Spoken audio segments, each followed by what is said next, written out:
Morning, this is the Eager Beaver Show. You are listening to a True North Eager Beaver Media Incorporated podcast.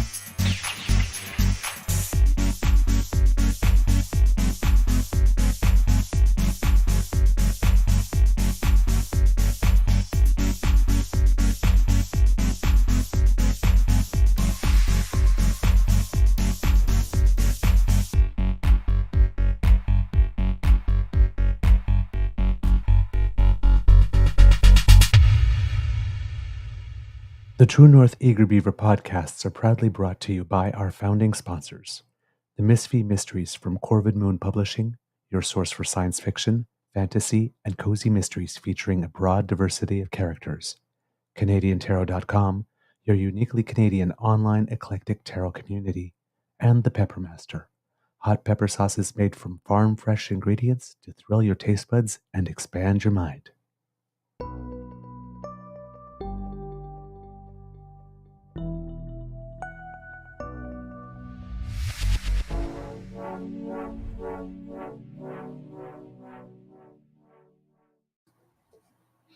Well, good morning and hello, kids, and welcome to season 4 and episode number 379 of the Daily Beaver Morning Show here on the Crier Media Network. Yeah. Smoothed right out of that one there, kids. Today, recording day is Friday. It's Friday, May the 10th. It's Friday, May the 10th. It's Friday, May the 10th. I love it. 2024. And it looks like the sun is going to try to fight its way through here at the Beaver Lodge here today, but a little cool this morning. I'm your host, the Eager Beaver, pronouns he, him, hey, Mr. Beaver A, and with me, as always, is my good friend, Mr. Grizzly. A big thank you goes to our podcast funding sponsors, the Peppermaster, the Misfit Mysteries from Corvid Moon Publishing, and CanadianTarot.com. We have our usual Friday show for you, I hope.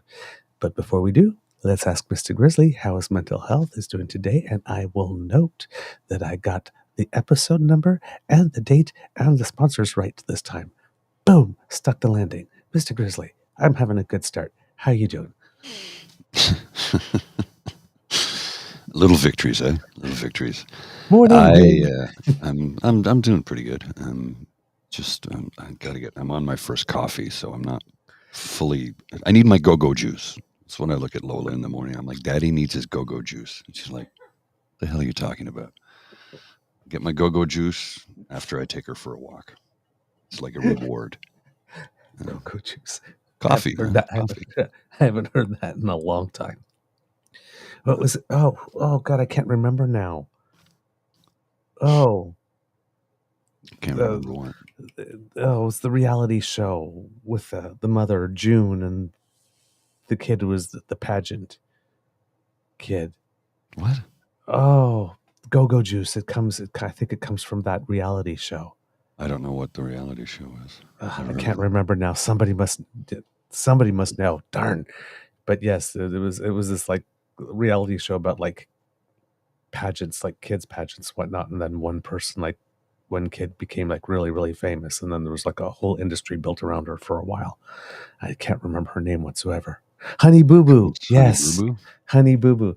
Thank you, kids. Thank you. Never watched it. Neither did I. I just know that's where it's like, I need my go-go juice. Oh, I never heard that. I've been calling coffee go-go juice for a long time. I never heard. Yeah. Oh, yeah. Probably. Yeah, it probably exists before that. But that's how I heard about it the first time. All right. Well, lots of news going on. It's been an interesting week in that there hasn't like been big explosive things there, but there's been lots of undercurrent little things and things that had color and texture, and things are moving forward, but it's the way that people are positioning themselves.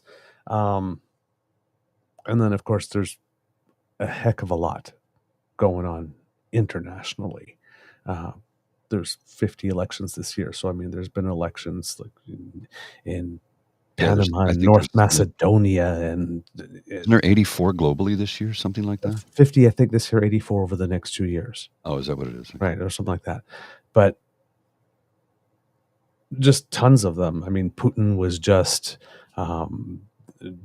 inaugurated, I guess you would call it, for the 5th time, and then there was Victory Day, which is the day in Russia where they celebrate having vanquished the Nazis during the Second World War. And this year, Canada, the UK, and the US didn't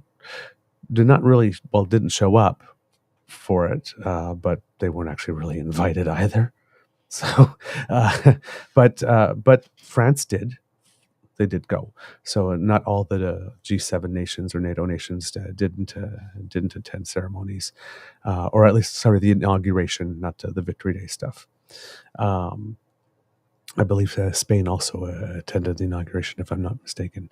But so it's not some. There's still some links, when you're playing the foreign policy game, people going there still from the G7, but the big ones, UK and the US did not, but France did, but because France is trying to play some mediation role and trying to, like we talk on the Israel and Gaza thing, what Canada is doing, and trying to have one foot, with Israel and and trying, but not going so far. Because not going so far in the admonishment of Israel that it could still have its ear playing that role. Whereas in this case, when it comes to Ukraine and Russia, it's France that's doing that for the NATO alliance. Like this, while everybody's really condemning France, well, let's see if we could talk. Mm. That's the link, maintaining that over there. So. And in Haiti, the former president has officially stepped down, and That now was to be there's expected. but now like the four main factions are sort of like this: have a person, there was a council, and they picked a relatively unknown person to be president, and it seems that there's not mass objection to it for the moment. So they have a leader, and technically this would be the first time in its modern history that people from Haiti actually picked the leader of Haiti. Right. Even if it's via interim council. That was so. So there's lots going on. There's pieces on the chessboard internationally that are being moved as well. We're not sure how it's all going to play out either. Exactly. But there's lots of movement, and the general sense is that the climate is not good for incumbents, right, overall. And I think we had like the president or the Prime Minister of Ireland also stepped down, saying, he's had enough. That's it. Just like Jacinda Ardern, I don't have the passion anymore. Sorry. And there's some changes in Scotland as well. So I mean, it's just it's happening all over the place. There's something going on, and then there were municipal elections in the UK.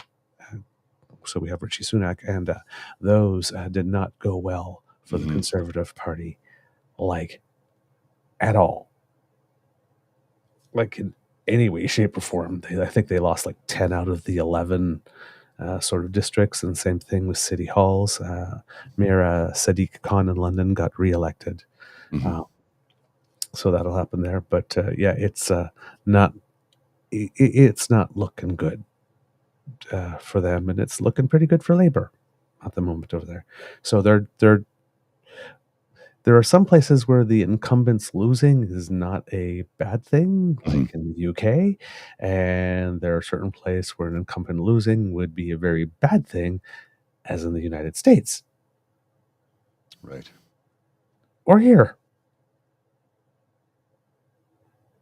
Yeah. And, a lot of people are, one of the reasons I'm not going all in or not making predictions whatsoever when it comes to the next election is because I truly, truly, and sincerely and deeply believe that one main point of data that has not yet taken place yet that will factor greatly into how Canadians vote is what happens in the US election. Right? And how it's framed. If it's framed as Biden wins, does that make it more likely that we feel that we can take a chance with PeePee? Because, well, at least the United States is stable, so we can gamble? Or does that make Canadians say, we don't want an antagonistic relationship with our biggest trading partner, so we'll go Trudeau? If it's framed as Biden loses, do we get scared as Canadians? Well, Like, it's certainly, maybe something we to don't want. consider. Right. If Trump gets elected, I think that's bad for the planet, Yeah. not If it's just the framed United States. exactly, and then if it's framed as Trump wins or as Trump loses, Trump wins, do Canadians get scared and say, you know what? Maybe a Trump and PeePee and Putin trifecta is maybe not what we want, and Modi and all four at this NG at the same time maybe that's not maybe we don't want that. Maybe that might not be a good idea. So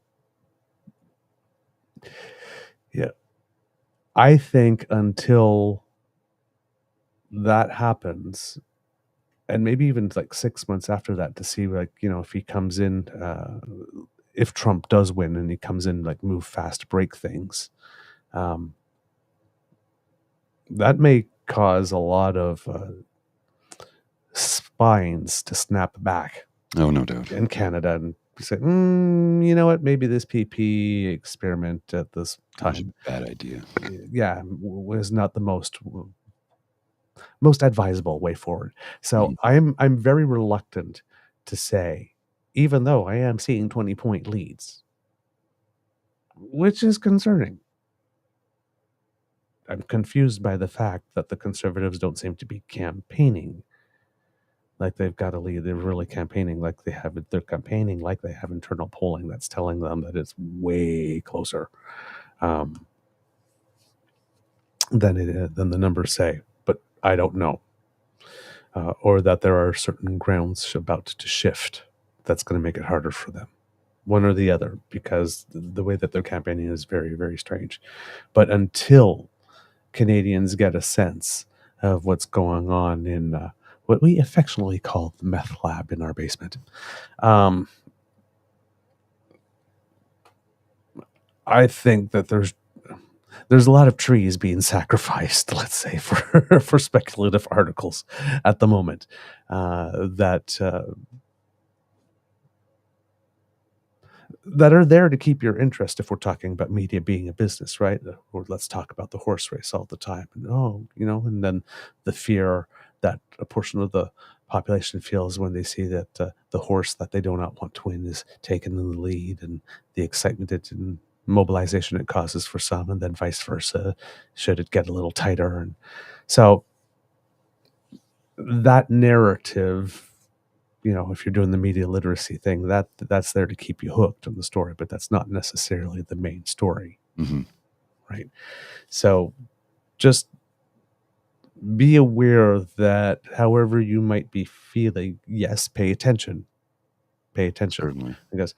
But there are still some very, very, very key data points that can shift the entire psyche of a nation, that are yet to come, for us to take what the numbers are saying right now and running with it as an inevitability. Right. Some people are talking like this will definitely be a changed election. We're not sure yet. We're not. I'm, as a strategist and as someone that does the analysis of, does an analysis of the public environment, I would not be ready to confirm that just yet. Not this far out. Right. All right. Let's address the the passing of a once great and respected journalist. Man, he Okay, didn't go ahead. he didn't end the way he started. Let's put it that way. No. You know, that's not how he started his career and how he ended his career. They're kind of two different avenues. And I'm not going to dump on the man. I mean, I had lost all respect for him quite some time ago. He got, well, look, he was on stage with Tucker Carlson and Jordan Peterson in Edmonton with Danielle Smith. And the thing is, he wasn't trying to have a conversation with them from an opposing side. He was fully ensconced in their camp. And sorry, they're terrible people doing terrible things. And that's my take. But for another take, let's bring in our friend, James DiFiore. Good Gentlemen. morning, sir. Hello there. Is my mic working? Yeah, works Yes, great. it Sounds is. great. It's Okay. good. It's good. Hey, my friend, how are you? I'm doing well, guys. How are you guys doing? Very well. How's your mental health doing today? I didn't sleep very much last night, but otherwise I'm good. My cat is missing his testicles, Oh, yeah. and Ooh. and I did it a little bit late. I might be the first person to say this on your podcast, but there might be an interruption when a school bus falls off the top of the Christmas tree. Okay. Sorry. All My right. cat is going crazy. We still have our Christmas tree up because we decided to make it like an all year round tree. So we put like school stuff on it now, and there's a dilapidated bus that we made on top. Oh, yes. And then my cat is running around somewhere, just going absolutely ape shit, and I don't know why, or I do know why. He's probably mad at me because his testicles are gone. So Yeah, that would have something to do with it, I'm sure. Yeah. All right. Now, Mr. Grizzly introduced the subject. Not how I necessarily would have introduced it, but not that I disagree with the point being made. But yes, as time went on, I'm guessing that he has been considered more and more of a polarizing figure. So there will be lots of reaction, much similar to the one we had the other day. And I can't, for some reason, I cannot remember who it is we were talking about who had passed away, but we said somebody passed away. Good. That's it. Because we're going to speak good of the dead. And that's it. With Rex Murphy, there's a lot of people that will, if they know him from the latter part of his career, whatnot, may be thinking that. But that might not be entirely fair if we look at the whole man. So No, I'm not looking at his whole No. career. It's just the last Yeah. few years. He turned into Don Cherry in Yeah. many ways. A cranky, old, crotchety, bitter old man. I agree Which with is you. a He shame. didn't stick. I agree with you. He didn't stick the dismount He did not. on a great career. And he had a on what- long, great career, one that I respected for decades. But in the last 5-10 years, he's gone right off the rails. And Mhm. for whatever reason, I don't know. I don't Yeah. know. But I just, So there will be, but I just want to say that in the media and in online and whatnot, there's going to be a lot of focus on that. of course. And we would just want to bring a little bit of something broader, a wider, more nuanced perspective, better, a fully informed perspective, so that we understand that Rex got to where he was, and there was a certain reason for that. yeah. Right. Listen, I didn't agree with a lot of the stuff that he said. But I think there's a difference between the quality of a person's, I don't know, character or soul and the fact that they had different opinions, right? Like Right. if we say their opinions are wrong, then sorry, I got to squirt my cat. Get out of here. I have a water bottle that I squirted out. But the idea that, and we saw this happen when Rob Ford died, and it always infuriates me when I go on social media or Twitter, especially, and you see people who normally would describe themselves as really good progressive who understands that drug addiction is a disease, and that people should be respectful towards one another. And those same people dancing on the graves of people who their bodies aren't even cold yet. And I always found that really, really hypocritical. And I saw it this morning on Twitter again. I emailed you guys, not because I thought you guys were doing anything, but I was noticing that people that I like or thought I liked were calling him petty and a fascist on the day that he died. And I'm like, what is more petty than trashing someone on the day that they die? You know, he had a long career. He was actually quite eloquent. Often you didn't like the words that he was saying, maybe because it had a perspective that was different from yours, and I totally get that. But you know, I don't think there's anything wrong with commentators expressing views like his, because it shows that we have a diversity of opinion in this country. And if you disagree with him, I don't think that means that that he was wrong and you were right, or vice versa. I think it's just we are so polarized that when someone offers an opinion that we think is dead wrong or just different from ours, we tend to put them in that box forever. And even on the day that they die, we don't let them out of that box. And I find that really, really disappointing. Yep. I can see that. Does the right do this? Do the right, do they dance on progressive graves when, because maybe I only notice it because I identify more as a moderate or a moderate progressive than I do a conservative. So when I notice that people that are quote unquote from my tribe or whatever you want to call it are being heinous human beings, that maybe it bothers me more. I'm not sure if that's the reason, but I don't remember when Jack Layton died, conservatives like, yay, you know, like the commie's dead. I don't remember that happening. Actually, I do. If it happened, then I'm sure. You know. And then there was Sun a lot TV of did it with Ezra Levant on Rebel News on Sun TV. They were celebrating. They were basically dancing on his grave. Yeah, see, that's awful. Disgusting. It was disgusting. And I'm not doing that to Rex. I'm not. It's not something I would do. It's not who I am. A lot of people saying, "Oh yeah, remember the massage parlor?" and try to reduce his whole life to that one moment, and that wasn't even a thing. Because I was kind of hoping that Olivia Chow and Jack Layton were doing a press conference when that came out and was like, "Yeah, I let Jack do that once in a while because I'm tired." I was hoping for that, like just the ownership of it, just to take the wind out of the sails from the post media story. You know? Yeah, exactly. Yeah, Jed's got one when RBG died too. Yes, that one. Yeah, that one. Why do I forget? Ruth Bader Ginsburg.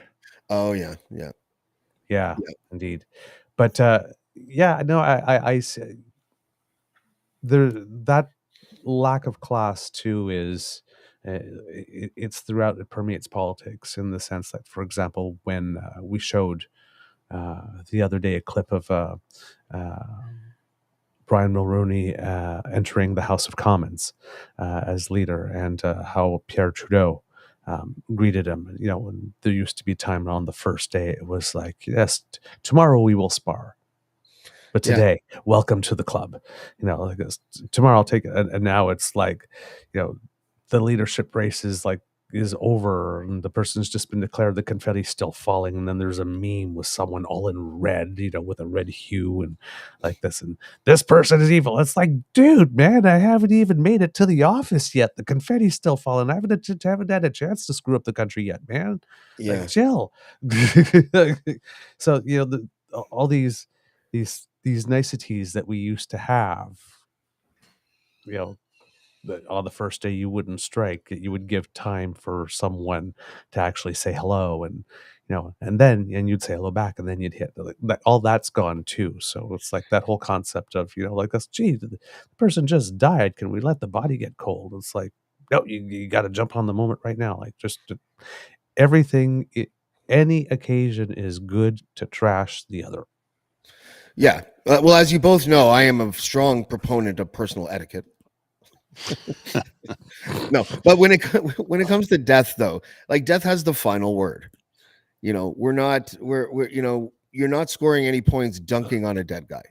It just, and I think it might be a good exercise for people to, when someone they don't like passes away, to sort of do a deep dive on them, to find something that they like, so they don't have to be bitter about a person posthumously. Like it just, like you used the Don Cherry example earlier. I don't remember what the context was, but if Don Cherry died, I would be kind of sad. Like I don't think he's defined by those people, that comment. I don't think he's defined by the half dozen other comments.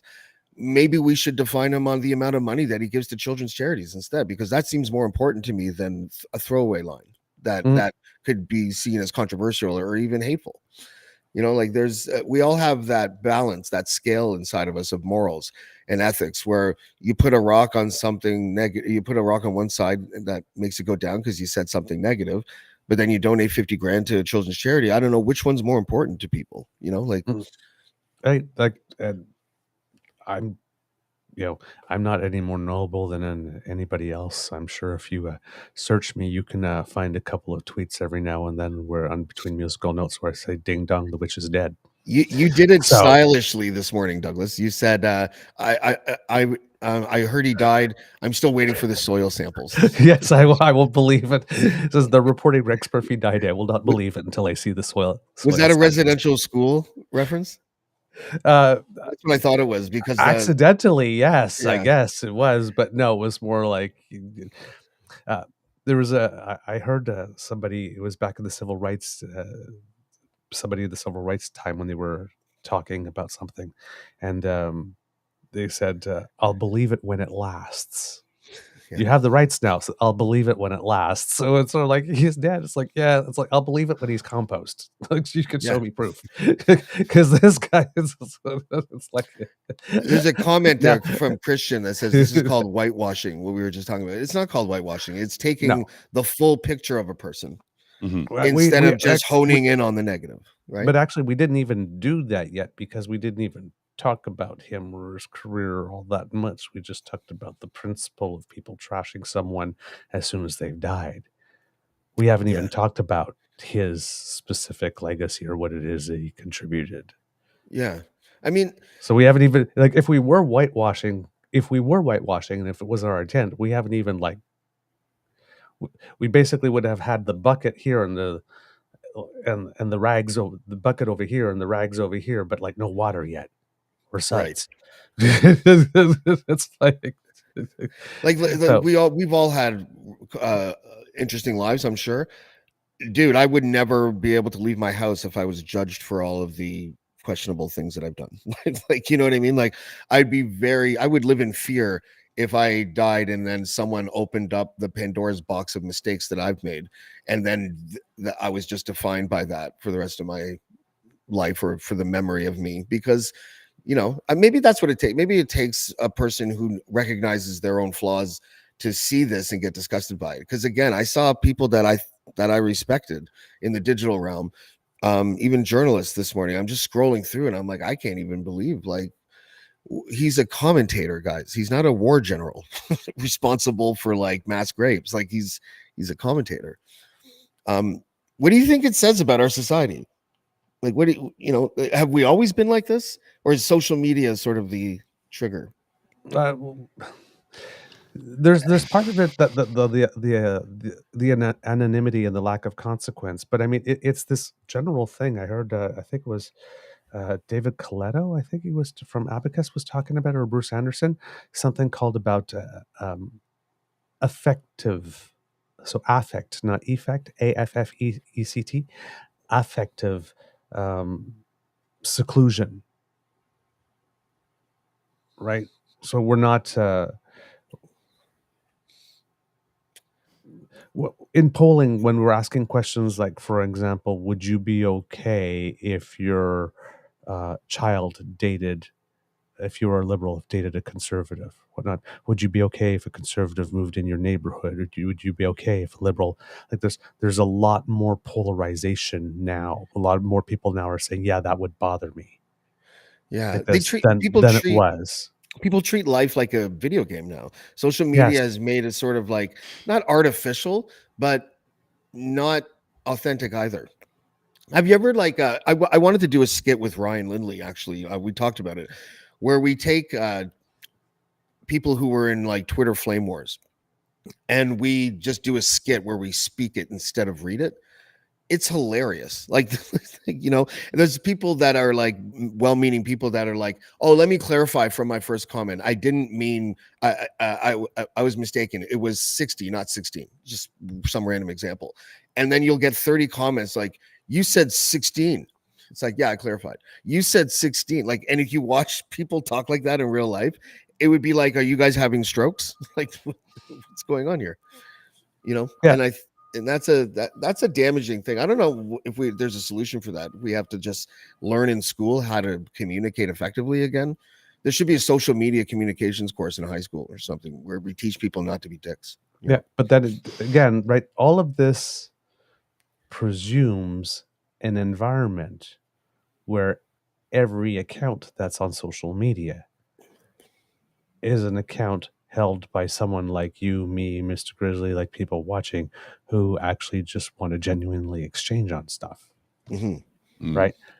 There's the whole disinformation / misinformation industry that has all the other accounts that are on the bots, the paid accounts, the people that are there to, if you're making a good point somewhere, to try and engage you, to take you off that point and remove you from a conversation so you can't keep on spreading information like this, or it makes it look like you're in a silly war, and people, all those accounts, that's there too. So if we had this actual environment, for example, where everybody has, like, that was on social media was commenting with their own picture and their own name, and that was it. If you were a company, you had one account for your company, and that was it. And if you couldn't prove who you were, whatnot, that would be a whole lot different. It would be. I remember. I know why people like. It's not just us out there. No, it's not, and it's really the both sides. Like it's interesting because people are generally the same. If you're a far right person, or if you're a far left person, or a moderate right or moderate left, there are more similarities between us than differences. Oh yeah, yes. You know, especially when we think that we're on the right side of an issue. The negative people will who entrench themselves in that self-congratulatory idea that they're right about something will behave in the exact same way as the right wing that does the same thing. Obviously, there's examples. I am sort of generalizing here, but the behavior of feeling that you're right often results in throwing daggers at people needlessly and unproductively. You know, like, I didn't agree with a lot of things Rex Murphy said, but I remember when I did agree with him, it felt really good because he was so good at making points. Mm-hmm. You know what I mean? Like, the way that he spoke. Like, I think it was when Trudeau took office and the Saudi arms deal was happening. That was like, the deal was made by the Harper government, and I was one of those people that was like, tear it up, you know. And Deader, the cartoonist, did that cartoon where the tank rolls over a Saudi woman, and Trudeau's in the tank, and he's like, I'm a feminist. Yes. And it was very powerful. And Rex Murphy, I think, if I'm remembering correctly, did a monologue on that. And I'm like, yeah, waste the billions of dollars and the few hundred jobs in order to take a principled stance against giving a theocratic regime who oppresses women and gay people and all the rest of it. Cancel that deal. Fuck it. You know. Sorry, are we allowed to swear on the morning show? Yeah. Absolutely. It's for grown-ups. I'll try not to. We do a show for grown-ups. Okay. Yay. Mr. Grizzly, you had something you wanted to add earlier. No, I was just going to say that. Look, I had loved his commentary for decades. Mm-hmm. As I mentioned earlier, and I noticed that over the last number of years, he had just kind of fallen off the rails for whatever reason. I don't know. Did I dance on his grave this morning? Absolutely not. You know, he had people who loved him. He had colleagues that cared for him. He had a family. I don't know if he was married, but he had people who loved him. And I don't want to put his entire life into a 5-year period. That's not fair, because he lived 74 years. Or was it 77? 74? 77. Yeah. 77 years. You don't want to put 77 years into a 5-year period and say that was his whole existence of who he was. Again, I'm troubled by his last few years. Prior to that, I thought he was a great commenter and a wonderful journalist. And many people will say the same. Now, there's other people who have said, no, he was always this hack, as they called him. I'm like, oh, okay, if you say so, that's your opinion. I disagree. I think he became a hack in the last number of years, but I don't think that was his entire existence. I thought he was always a very good commenter and a great writer and an absolute wonderful wordsmith. Mhm. Maybe I'm wrong. I'm not Yeah. that smart. See, when I watched him when I was younger, when I first saw him like this, because he always had that segment on the National every now Yes. and then, he would pop out and present the point of view, and it was just It was the so good. words that he knew. Yes. Yes. Like words. I'm the age that I'm at now, and words are my life. And I always loved words and languages and whatnot. That was I was never a math and science kind of guy. I was okay in them, but my natural interest went to languages and words and history and humanities and all that type of stuff. And to hear him just the words coming out of his mouth and how he can make an argument and string things together, and it was just like, and back in high school, I was a debater too. So it's just like, wow, look how he's putting stuff together. And it's like take some notes, because if you want to win a championship, you got to do it like that, right? And I often agreed with some of his views more back then, and then often disagreed, but I was more, I leaned way more, or maybe I still do, and it's just all the parties that have changed like this, but I would have identified more as I was coming into politics as an actual progressive conservative than anything else at that time in my life. So if he was always on that side, then yes, probably. And then, life happens and your eyes open up, and you realize you might have been a little misguided here and there, and you adjust. But What were this guy, views? What were his controversial views? Because I don't really. I mean, I probably could guess, but I just specifically I remember a couple of things that were controversial. Like apparently he was like a oil lobbyist or something like that, and then was speaking in a climate change denialism sort of context. Well, he also said that systemic racism did not exist in Canada, which we all know to be total bullshit. It does. It has. It's not changing anytime soon. You know what it is? The right have an idea about systemic racism where they define it differently than the left do, and they don't mean. I spoke to Christy Blatchford years ago about this before she passed away. She was my neighbor, so I used to see her all the time. And she's like, there's no understanding of like the reasonable conservative view on the history of racism and present day racism. It's not that they think it doesn't exist. They just, there is a belief that if you claim that an organization is systemically racist, that you need data to establish it. You need individuals who have demonstrated this.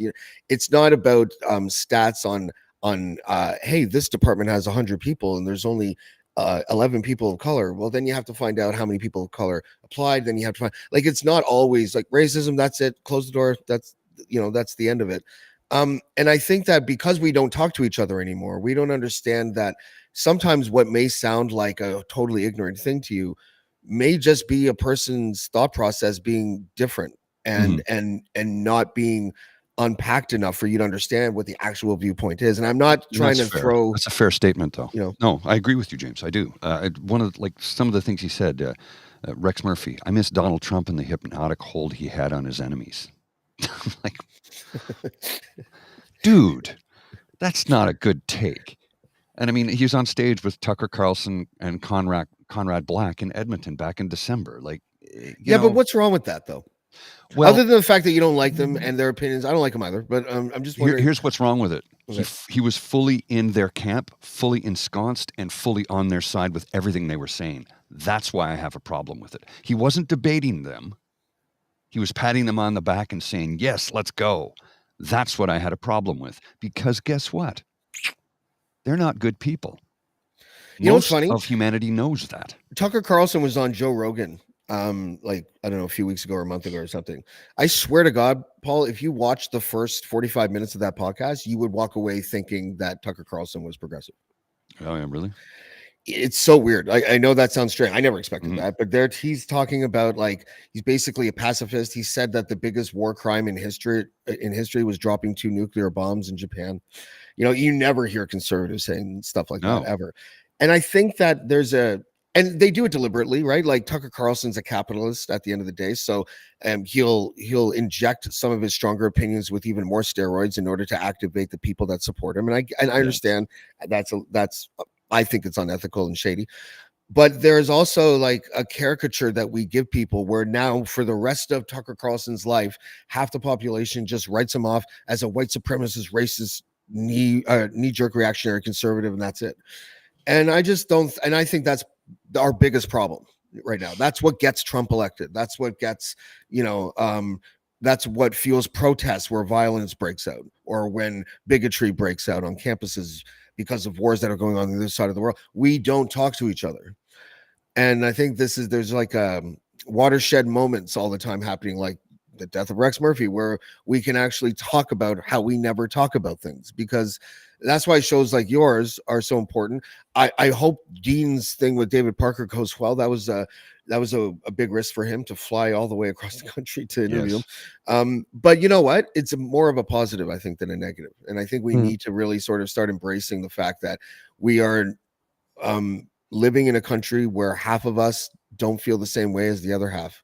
Mm-hmm. And instead of just pointing fingers and yelling at each other all the time, we need to sit down and actually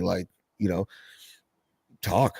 Like we can remove the fringes from either side. Mm-hmm. They can, and unless they want to smarten up and be more civil and be more logical and all that, they can leave. But that's not a big swath of our country. That's like maybe 15% in total. If it's even that big, right? Yeah. Yeah. Sorry, Douglas. Yeah, but we did, like, even just the conversations we have now, like following the chat, we've already lost some people.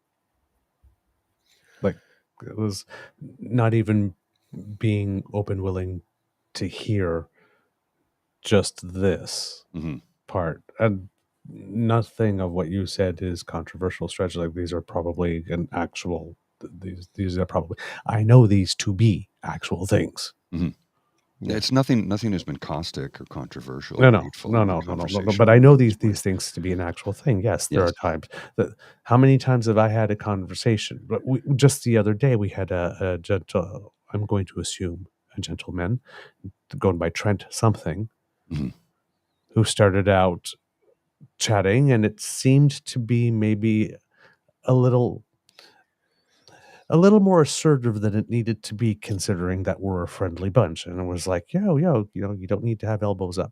Like, there's some house rules here. If you really have according to the house rules, express your opinion like this. We're okay with it. Yes. And we got to, like, thank you for letting me stay. And then another day, a couple of days ago on the show, was like, I don't always agree with your opinion, but I appreciate the way you bring the news. Yeah. Right. So, it's sorry, saucy. It's true though, right? Say it for the listening audience. I can treat it from Saucy Sea Witch. I can treat someone with civility and still think they're an asshole. That's perfect. Yeah. Put that on my headstone, because right. So what I'm saying is that what you are saying is true. Like this, we don't listen enough and all that kind of stuff. Now, trying to like coming or however. No. We sort of strayed a bit there from Rex Murphy, because we're talking about like general sort of right stuff and right and left and whatnot. But as it pertains to Rex Murphy specifically, I just like want to read a couple of things in, because it's not necessarily his visibility over the last couple of years, if he's only come into your public consciousness over the last couple of years, gives you the impression that he's been one type of person all along. And I just want to read a little bit, because I do believe in giving people their due. So according to the CBC here, Rex Murphy, the controversial Newfoundland-born pundit and wordsmith whose writing and often blistering commentaries were the focus of a decades-long career in Canadian media, has died at the age of 77, according to the National Post. Also, because it was according to the National Post, that's also one of the other reasons why I said I wanted swell samples, because yeah, I'm just got to fact check that, boys. Yes, I mean, it's just National Post. That's exactly what you'd want us to believe. Yeah. There's an election coming. Yeah. Sympathy vote for PeePee. Yeah. Right? Yeah. Wow, he's doing his part, that conservative. Picks or it didn't happen. Yeah. Quote, "You may not agree with what Rex had to say, but boy, oh boy, could he ever say it," said comedian and fellow Newfoundlander Mark Critch, who performed an impression of Murphy on This Hour as 22 Minutes. Those were so great, by the way. They were amazing. Remember you need to look those up. You need to. So in the eyes, you really need to look those up, kids. If you want to pay yourselves a little treat today, look up Rex Murphy. This hour's 22 minutes, and I think there was a couple of times where he appeared on it with him, right? Oh, Too? really? I I believe think, so. yeah, Yeah. I think there was a couple of times he laughed at himself by appearing at the same time. That's my favorite thing, when impersonators impersonate in front of the person they're impersonating. Mhm. Yeah, I love that. Newfoundland and Labrador Premier Andrew Fury posted a statement on the social platform X Thursday saying that people there, quote, are mourning one of our own tonight and sending condolences to his family and friends. Murphy's, quote, quick wit and mastery of words were unmatched, and his presence was significant, whether or not everyone always agreed, Fury said, echoing a theme that Critch touched upon in his own remembrance. Critch told CBC News that, quote, he'd only known a world with Rex in it, explaining that he grew up next to a radio station where his father worked along with Murphy. Quote, as a little boy, I remember seeing this man with wild hair and a golden turtleneck listening to music with Dad at the house, and he was larger than life. Former Prime Minister Stephen Harper, in a tribute posted on social media, remembered Murphy, quote, as one of the most intelligent and fiercely free-thinking journalists this country has ever known. In another social media tribute, Conservative leader Pierre Poilievre called Murphy, quote, an icon, a pioneer of independent, eloquent, and fearless thought, and always a captivating orator who never lost his touch. Murphy graduated from the Newfoundland Memorial University before attending Oxford University as a Rhodes Scholar in 1968. Mhm. Wow. He Yeah, got I to knew start that. lending a hand at the private radio station VOCM in St. John's, backfilling a talk show while its host went on vacation. Murphy would go on to spend many years working with CBC, including work on both radio and television. He was a National Post columnist at the time of his death and had previously written columns for the Globe and Mail. Quote, when Rex had something to say, he knew exactly what he wanted to say and how he wanted to say it, Kevin Libin, a longtime editor of Murphy's work at Post Media, told CBC News on Thursday evening. Murphy, and this is what Murphy is most well known for here, kids. Murphy hosted Cross Country Checkup on CBC Radio for more than 2 decades and was a familiar face to longtime viewers of the CBC's The National. His appearances on CBC TV date as far back as the 1970s. Cross Country Checkup still exists as a show today, Yeah. but he was on that for over 2 decades.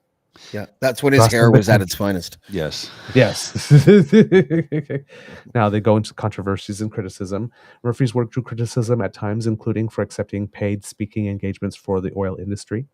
In 2014, while still hosting Cross Country Checkup and regularly contributing TV essays to The National, members of the public complained to CBC's ombudsman that Murphy was in a conflict of interest for doing paid speeches at oil industry gatherings.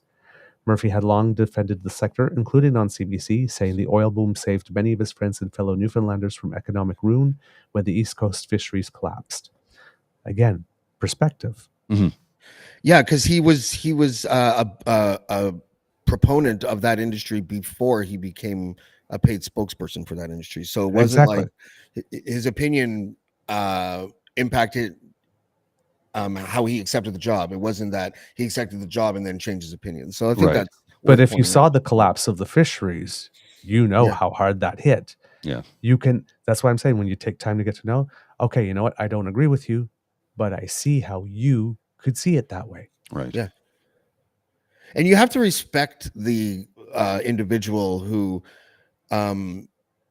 doesn't care about blowback when they are offering their opinion. You know, I've got a small theory here I'm going to float, and you gentlemen tell me what you think about this.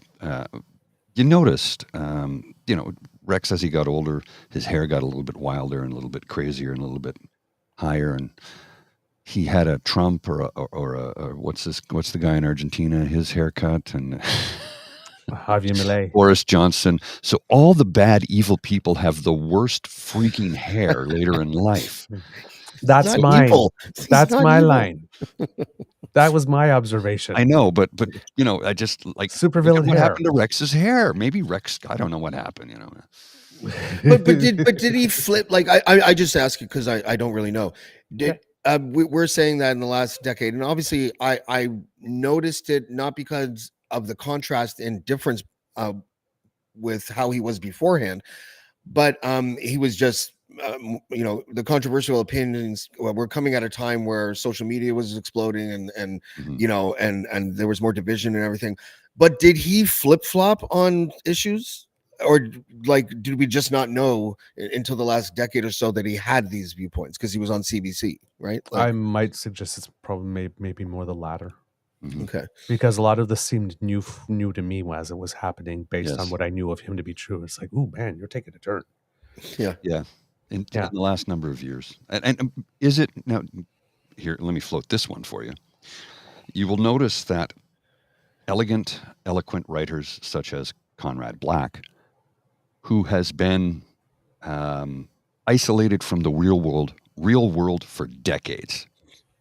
I think Rex got into that upper echelon as well, where when they have so much money, they don't know how the rest of us actually live, and they've lost touch with that part of reality, and they get bitter and angry and seem to want more. Maybe that's what happened to him. I don't know. I'm just throwing that out there as a possibility, that he had been in the halls of wealth and power for so long, he felt he deserved it. Maybe. I mean, I'm looking at the comments here, and there's a couple of them where it is a little confusing.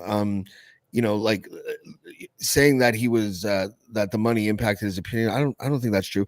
And it is also worth pointing out, I think, that there are a whole contingent of people that feel like they were progressive 10 years ago, Mhm. haven't changed their views, and are now being labeled as conservatives. So if you're a Right. conservative 10 years ago and you haven't changed your views, you're now considered far right. And I think that's like the spectrum shifted more than people did, I think. Yes. The window s- is shifted more than Yes. people have done, definitely, for sure. Yeah. So, I mean, look, listen, we're still old enough to remember when carbon pricing was a conservative concept. Yes. It's not that long ago. Can you put Vim's comment up and let me just show my glorious scalp?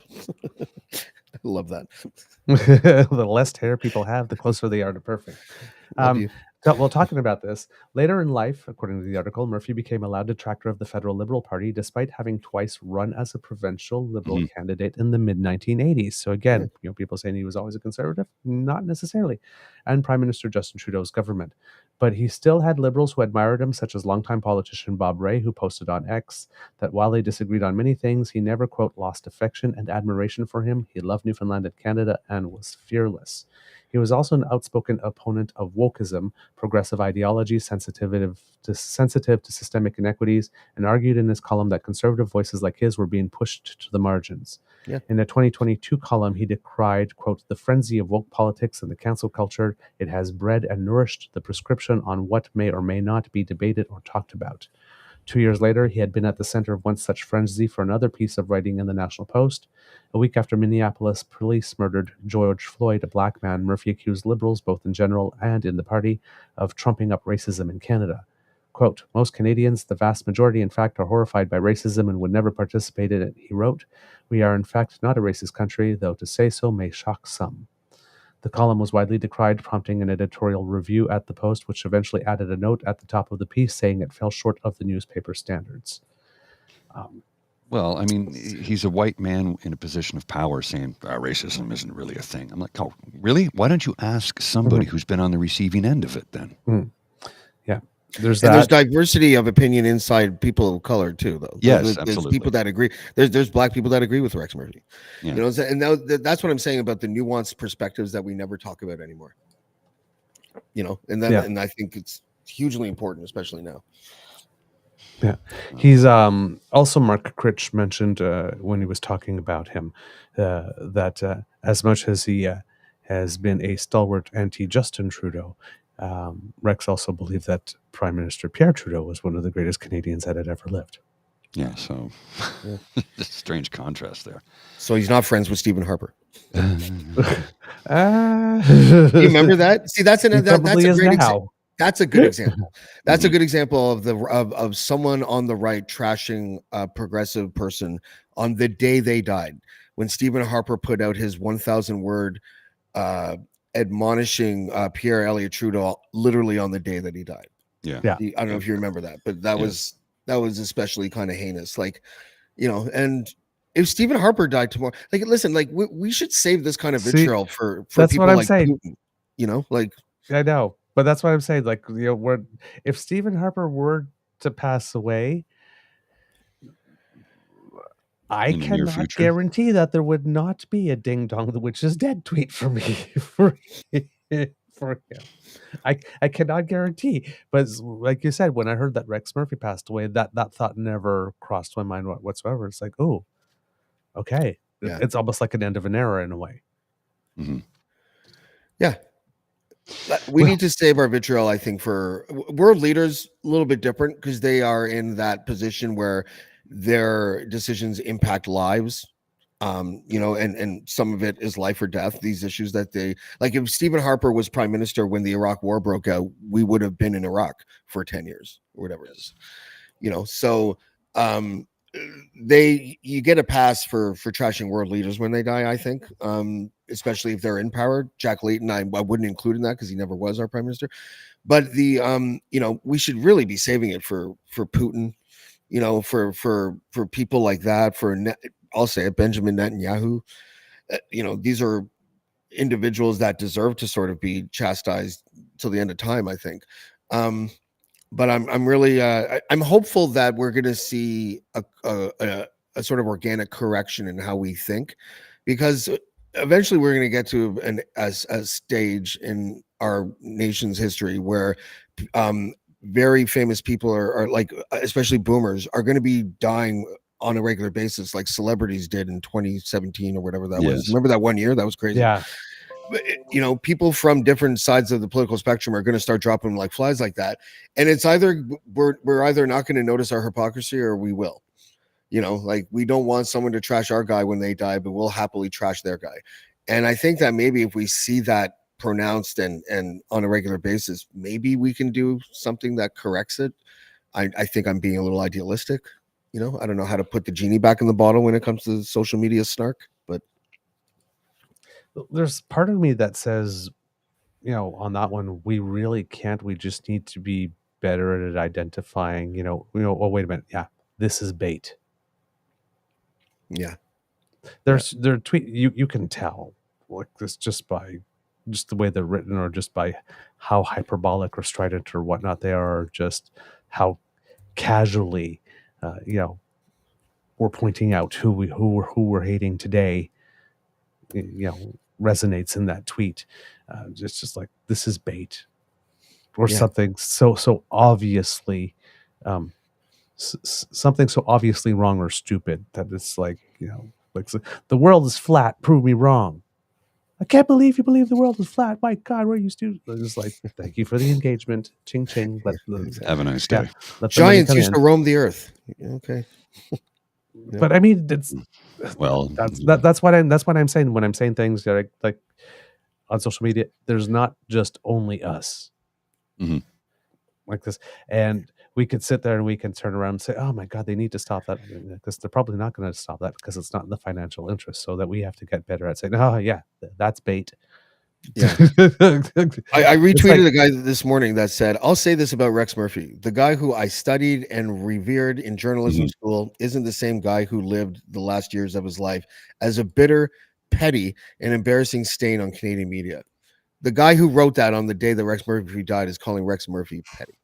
Yeah, it's amazing. Like, and I'm not going to, I don't necessarily disagree with the statement, but it's like, dude, pot, kettle, introduce yourselves.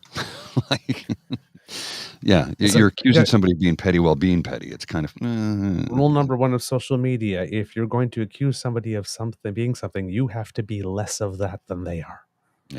As you are doing it. Let's move off of Rex if we could, because I've kind of, I'm tiring of Rex, to be honest with you. And there are other things we need to get to. And I want to just drop this in here for you. This is the Theo Madakis' latest political cartoon. Political? I don't know if you want to call it. I'm just going to put this on the screen so we can have a look at it. And I think this sums it up nicely. Don't you? Yes, it does. I think it absolutely, absolutely does.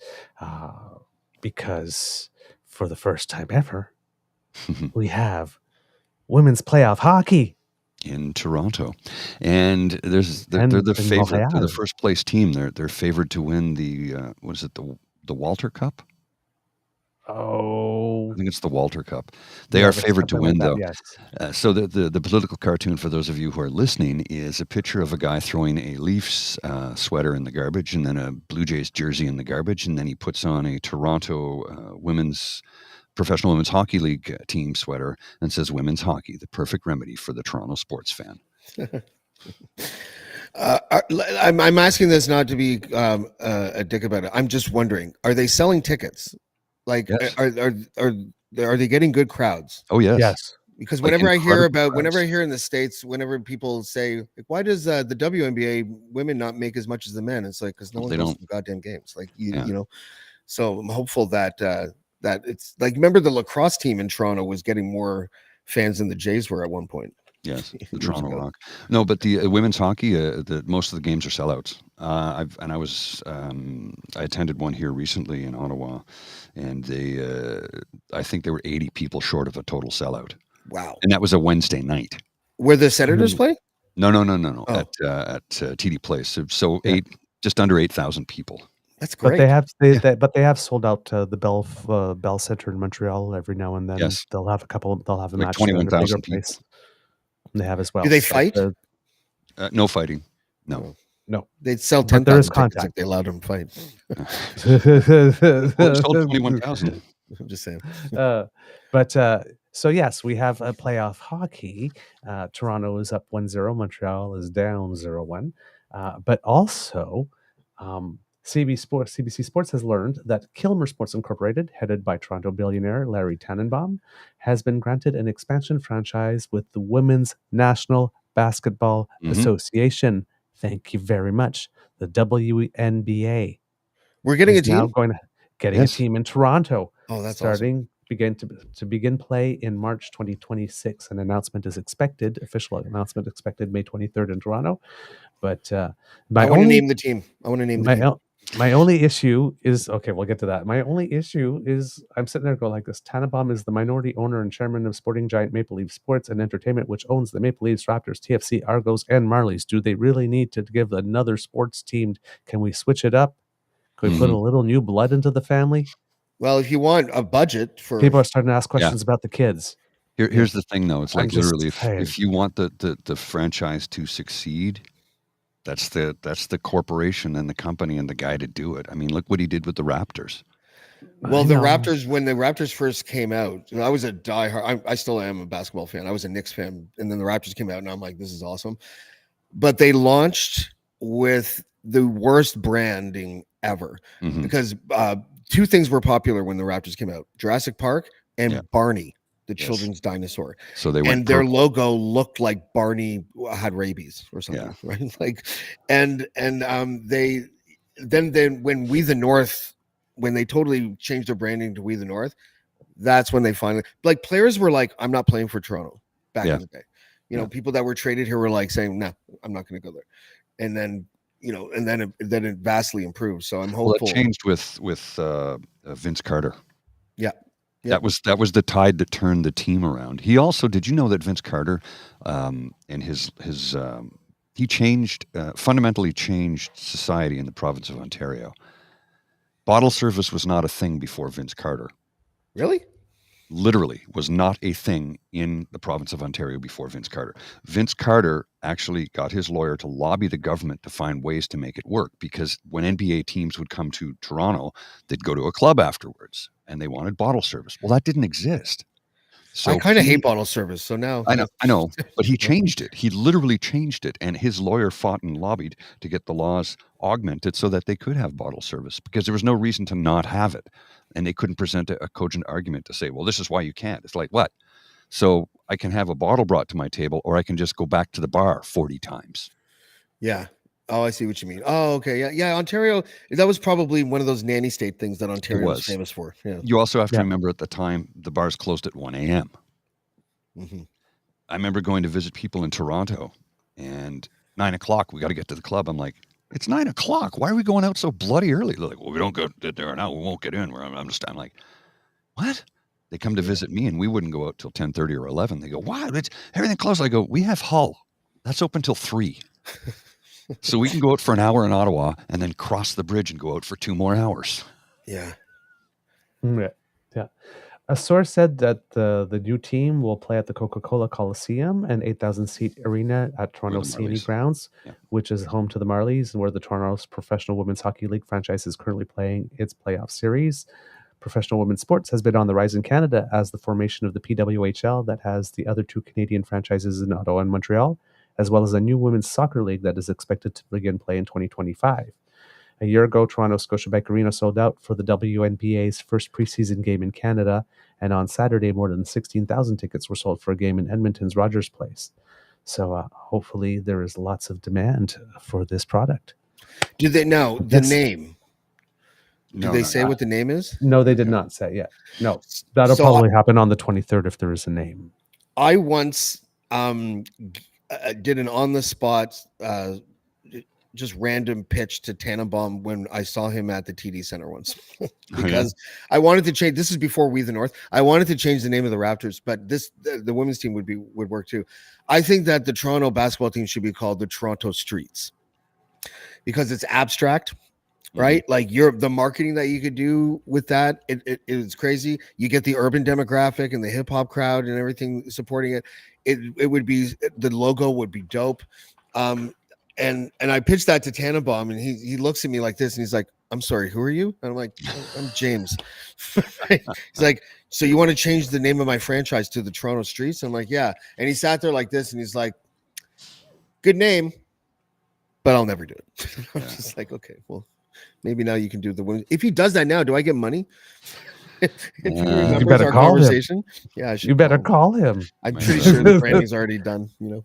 So there goes like, I know. Let's call it Streets. That sounds great. Where'd you hear that? I don't know. I heard it somewhere. It was like ding dong, me. Yeah. That was me. Well, it's something that one of the guys, one of the conservative gentlemen in my Scotch and Cigar Club, who's been an admitted lifelong conservative who's been voting NDP the last few years because he's like, I didn't leave the Conservative Party left me, which is what Charles Adler has also said. One of the gentlemen in that said, he goes, when they talk about why aren't women in the WNBA getting paid the same as the men? And he's like, well, they don't have a television contract, number one, a big television contract, number one. Number two, there's nobody in the stands. Yeah. So all these, progressive women that will come forward and say they should be paid the same. It's like, yeah, well, then buy season tickets. Oprah, put your money where your mouth is. Yeah. And I'm just using Oprah as an example because she's a billionaire, but he's like, there are a lot of very wealthy women in the United States that are demanding they get paid the same. Well, put your money where your mouth is. Buy some season tickets. Invest in the program. Buy a team. Yeah. And I'm like, or if you have if you have a big problem with the fact that they don't get paid much, buy tickets to go to the game. Yeah. It's an interesting. That was one of those low hanging fruit points that people would often make that never made any sense. And then if you said what Paul and I just said, like I'm talking like, remember when political correctness was at its peak in like 2017, 2018, like where it was like, you really like, it was the favorite topic of conversation among lefties was to not say this, don't say that, don't say this, don't say that, and that was one of the things, like people would get entrapped into conversations about the disparity between men and women's salaries in sports. Mm-hmm. And if you said what we just said, people would be like, it's toxic masculinity. And it's like, no, it's basic economics. Like, it's a simple fact, right? Look at tennis. Mm-hmm. Serena Williams gets paid whatever her market value is, and she gets paid more than most of the men, right? She's like one of the greatest tennis players of all time. Period. And then then there's that John McEnroe thing, and then Serena saved John McEnroe. Do you remember that? Mm-hmm. Yep. Yeah. So it's, anyways, I think women's sports are going to be a big thing over the next decade. I think it's going to grow. Yes. I think there's going to be a lot of interest in that WNBA team. I think it's going to be dope. Well, and I can tell you, as somebody who has attended a women's professional hockey league game, it's good hockey. It's really good hockey. And the fans are into it. I mean, everybody that is there is into it. And it's not, and I looked around the stadium, and it was probably maybe a 50-50 split, male-female. And I'm just using those as gender binary terms. Don't anybody get upset, please. But say somebody who would present as male and somebody who would present as female, if you just look at them, about a 50-50 split. And the dudes were into the men. Sorry, dude is not a non-gender biased term anymore. The Oh, men stop. were into it just as much as the women. Yeah. And in some cases, guys were like just freaking out. I'm like, so good, a good product on the ice will put butts in seats, period. And it's a good product. And the reason why we pay athletes millions and teachers a pittance is because teachers get paid with public money and athletes get paid based on the market value of the franchise that they play for. So, And you know, when people go on about, well, why it's disgusting how much money they're paying him, I go, if the ownership can afford to pay it, do you know how much they're making? yeah. And they were ripping off athletes Oh, for a God. long time, you know. For decades. Yeah. Gordie Howe was never paid what he was worth. No. Never. Dude, Michael Jordan, what, like, he forget endorsements for a second, just his NBA salary. He wasn't even the top paid player in the league until the last couple of years he was in Chicago. Yeah. You know, I mean, he makes all his money on his Air Jordans. Yeah, something like $480 million a year is. Oh my is God, what he dude! profits. Every single NBA player has the Jordan Jumpman logo on their uniform. Yeah. You know? He actually, like, Magic and Bird. I'm sorry if we're going off topic here for a second, but like Magic and Bird helped rejuvenate the NBA. They really did. But when Jordan came, billions and billions and billions of dollars have been generated just because of Michael Jordan. He made people want to watch. He made, dude, I used to get, I owned 5 pair of Air Jordans because of my midlife crisis. When I was a kid, I used to get a shot of adrenaline when I would see a Michael Jordan poster or his shoes or something like that. It was just, you know, he was a transformational athlete, and basically the economics that are attached to him are staggering. You know, so there's a reason why we pay athletes millions of dollars. It seems obviously grotesque how much money they make. Like Ohtani's making, he got a $700 million deal, you know, because he's a pitcher and a hitter. Yes. And, you know, but that's the market, you know, like the owners are not going to pay people more than their market value.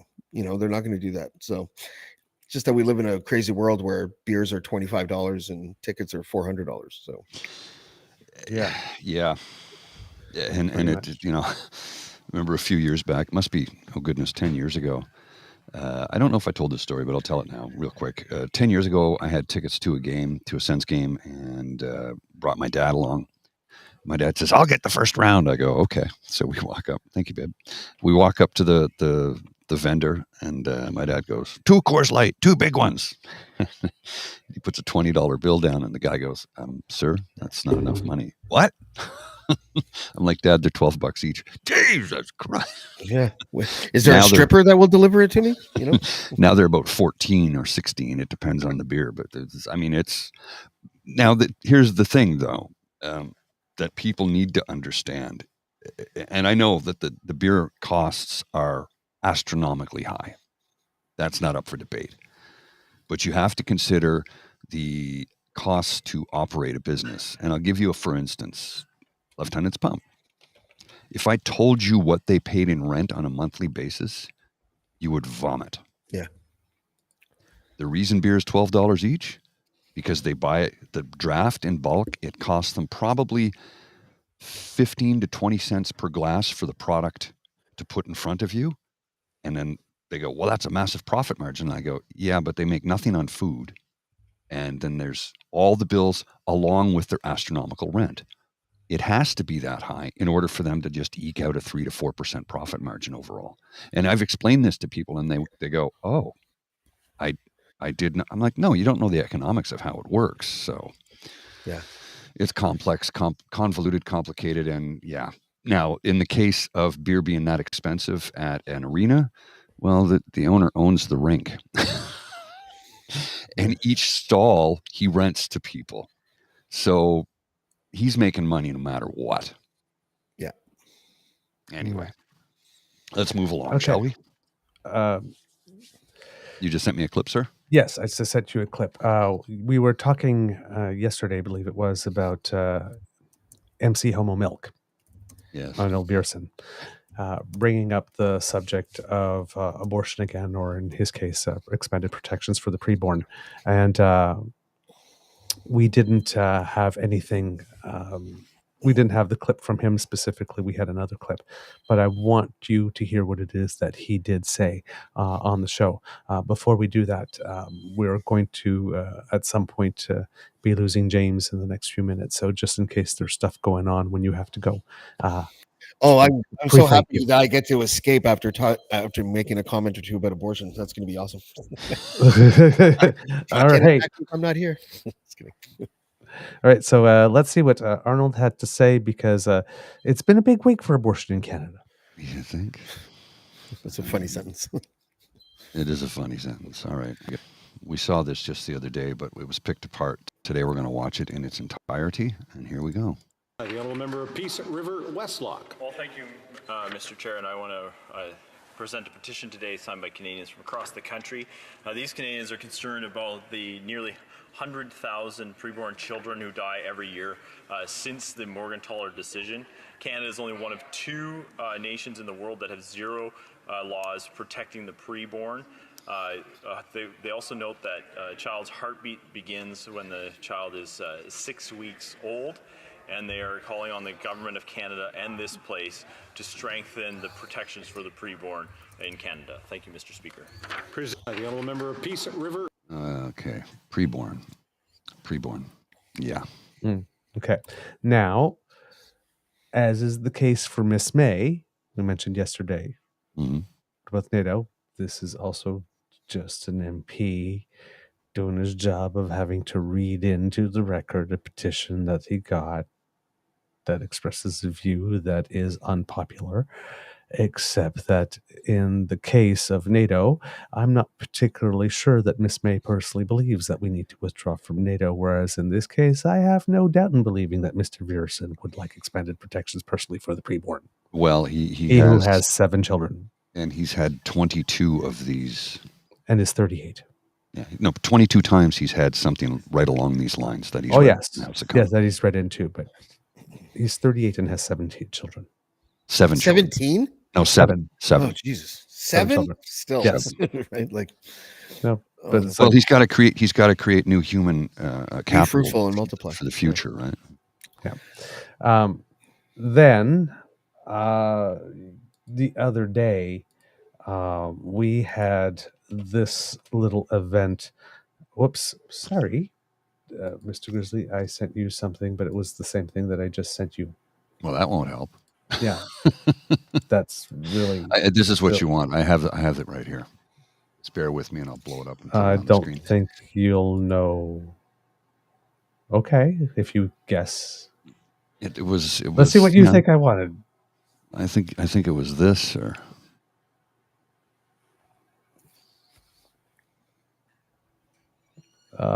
Nope, but we could go there too. Okay, I was guessing. Breaking pro-life rally on Parliament Hill from our friend Mark Gerritsen. Last week, Pierre Poilievre commits to using notwithstanding clause. This week, MPs start bringing forward petitions in favor of banning abortion. Now, a rally on Parliament Hill celebrates those Conservative MPs. Now, let's be clear about something here, because I think the way Mark worded this... Oh, there's Arnold in the photo, too. Yeah, I think the way Mark... Yes, he is. He's right there. I think the way Mark worded this was a little duplicitous, and here's why I'll say that. This life rally or pro-life rally or whatever it is that they hold this every year at this time. This is an annual thing. Annual March for Life. Yes, thank you. So the way he worded it, I thought was duplicitous, and I'm calling you out on that one, Mark, because you made it look like.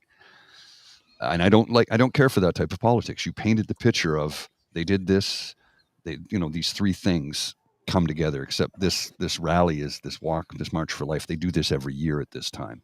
Yeah, just like International Trans Day of Visibility. Right. That happens to fall on Easter this year happens. Right. That's the greatest irony, isn't it? Yes. for religious people. Well, and again, now I say the way he paints it, it looks like it was all planned and coordinated. Designed for this, yeah. Now, here's the thing. It could very well have been. It could very well have been. right? They knew the life rally was gonna take place, and Yeah, it that's why is. he read his petition, and that's why it's Yeah, notwithstanding. no, that's just as being the guy that made the sausage. But I could tell you, yes, that's specifically, like all the specific dates and marches and whatnot, like this are all on the calendar somewhere, like this, where they Well all known are. in We have this advance, thing yeah. like this.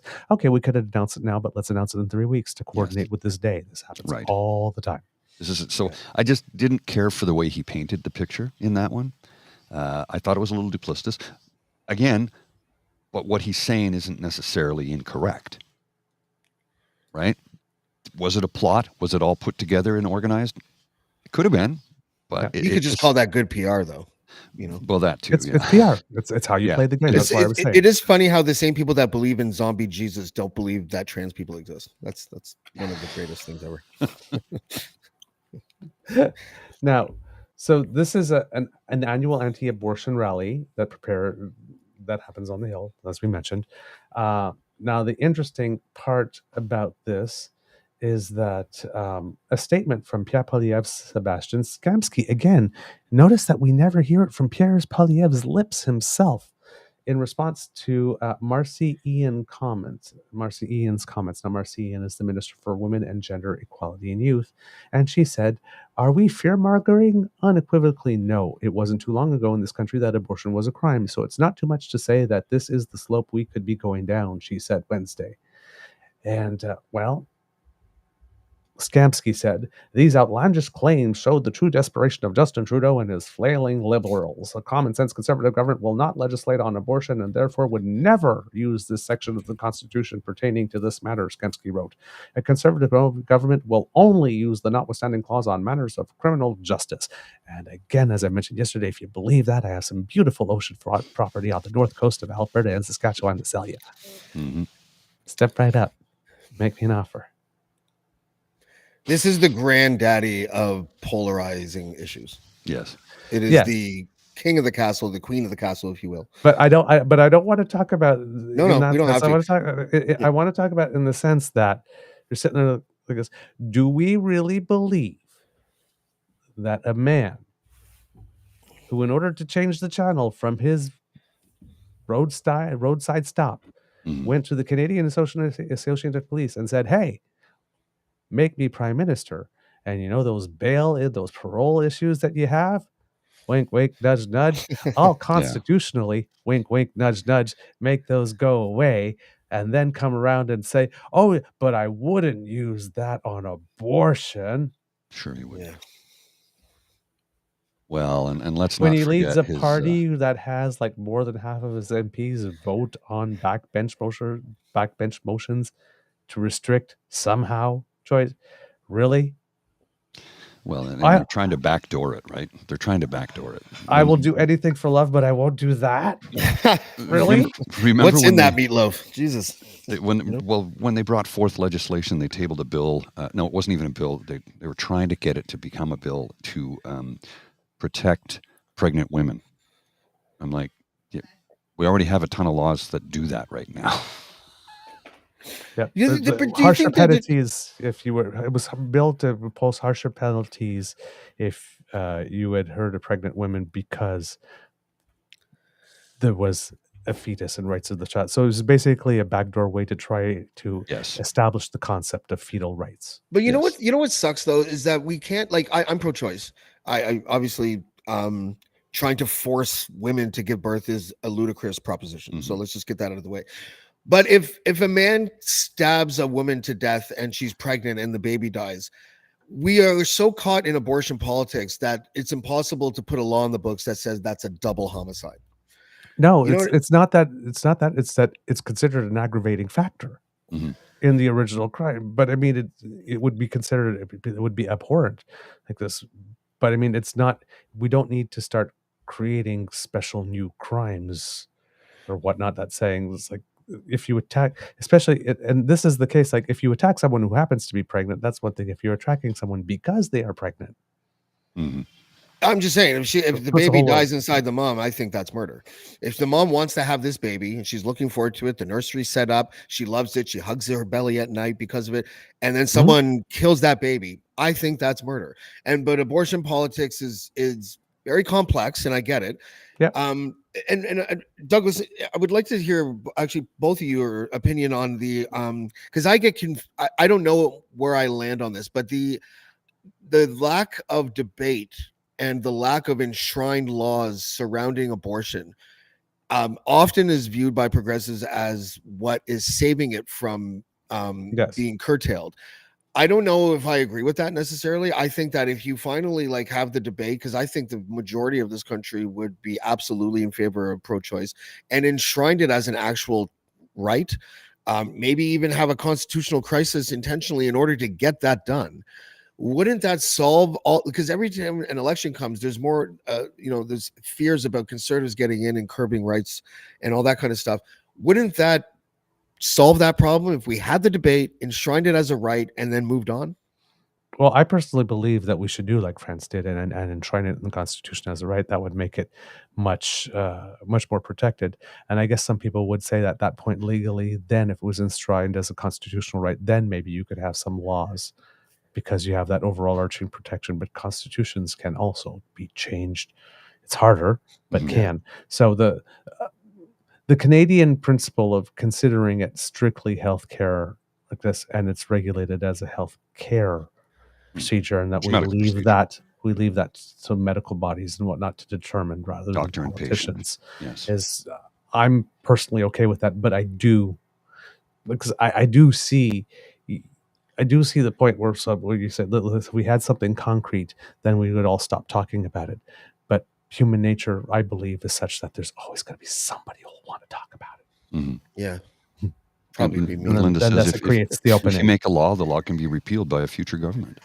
You know, the pro-life crowd is a little self-defeating often, though, because they make a religious argument and they immediately lose so many of us when they make it. Like, I'm actually very sensitive to the idea that if you believe that a baby inside a woman's womb is a life worth protecting, and you view abortion as ending a life that could have been saved, I'm sympathetic to that position. You know, I'm still pro-choice, but I understand that. Yep. Louis C.K. had a funny bit where he's like, abortion is exactly like killing babies, but women should have the right to do it.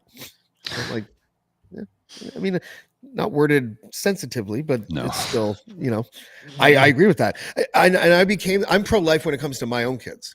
Of course. Like, we mourned the 2 miscarriages that my ex and I, obviously my ex went through it more than I did. Obviously, but we still mourned, right? Absolutely, because we felt, and I still feel this way, that a life was lost. So legal definitions, and trying to balance that with how you feel in your soul about this issue is very difficult. So especially with law, right? Because remember, not everything that's lawful. There are lots of things that are lawful that are awful, right? So the thing with laws, people that are making laws are always looking at the entire forest and not just the tree. So when we're talking about abortion, we're seeing, like, for example, that law, if you kill like this, is 2 lives have been taken like this, and if the birth of that child was wanted, and the expectant mother wanted that child, the way that you explained it, then it's 2 deaths. I would agree with you. It's funny how one thing has multiple definitions based on how you feel about it, not because of what it exactly is. how you feel. But again, when you step away from the tree and then look at the entire forest, the judicial debate is like, okay, but if we write something there, what are the unintended consequences if we game that out? We put this law, what can happen? And then and that's when you look, it's like, okay, well, can we deal with that as an aggravating factor in some way, or can we deal with that in another way than actually creating a law, creating a way for a wedge to be inserted? So people are always balancing that out. So it's just whether or not you're going to look at the pixel or look at the entire screen. When you have these debates. And when you have these debates, this is what an important media literacy to know, is that some people will want to zoom in as close as possible to a certain thing and make that the entire, because if you pull out like this, it actually doesn't help them. And then there's some people that really do want to pull out, because if you have to zoom in, it doesn't help them. So it's how you frame these debates as well that matters. So it's like things, for example, like picking time, when you're going to start and stop time. I guess when you're making an argument, what frame of time you're going to consider. Well, maybe if you made it broader, it wouldn't help your argument. Maybe if you, so these types of things, how broadly you speak of things, all of these matter. But these Yeah. laws, when they're being discussed, it's not just their impact on the people during that moment of criminality, but it's how can the existence of that law be then used in other court cases to challenge other things too. That also comes up, and that has to be a consideration. And to your point, because I think that's a great point, when we do frame it, like when pro-life does frame it around religion, it's a non-starter, right? Like it's not, it has nothing to do with it. When pro-choice very steadfastly make an argument that it's not a living thing if it's still inside the mom. If anyone's ever had children and have hugged their wife's womb when she's pregnant, that's obviously a non-starter for a lot of people as well. And so, and that's why the debates over the years have moved to things like viability. Right. And now kids are born sometimes at 5 months instead of 9, right? Like, so right. There's but that's where you get things like, for example, where the right has also tried things like, well, it's not working on religious. How about let's ban abortions, sex selective abortions, right? And we're sitting there with like, and you're saying, okay, but let's game that out again, right? It's like, oh, I'm pregnant, yay! Doctors, is it a boy or a girl? It's a girl. Oh, darn, I want that aborted. And if we doctor need more would turn around and say yes. We have a low birth rate. We have a low birth rate. Has anyone ever conceptualized an idea of like giving women the option to like abort if you were going to have an abortion to actually manly man food made by a woman. Okay. Woo-hoo. Why don't you just abort my whole argument? I don't even know what you're talking about, James. Honestly. Okay, you're too close to the mic. You're too loud. Yeah, I don't know what's going on right now. I forget what I was saying, but it was something wankery. So yeah, I'm sorry, I wasn't following. I was just cooking. Okay. Is it okay if I come in? Sure. What do you want to say? All right. I don't know where we were. Sorry. Oh, Douglas, catch me up. What are we talking about? Oh, adoption. I was thinking like if there was a government sponsored program where, because we have a low birth rate, to give women a viable option of having that baby for adoption. We don't focus on that now. And I'm not saying it's a good idea or bad idea. I'm just wondering if anyone's ever conceptualized that at a governmental level. That's all. That's a really good point. And I don't know. And Douglas and I have had really good conversations around births and having babies and stuff. I've had 2. I've had none, and I never will. Well, no, actually, you do have a baby. A dog, but I didn't give birth to her. And James, I know you're like a super, super committed father, and really respect that. Oh, thank you. Yep. Yeah, no, I think it's. Did I say something controversial? Because Jen is like, I can't even. Did I do something wrong? I don't know. I wasn't following, so I'm not really sure. It might be something. I'm not sure.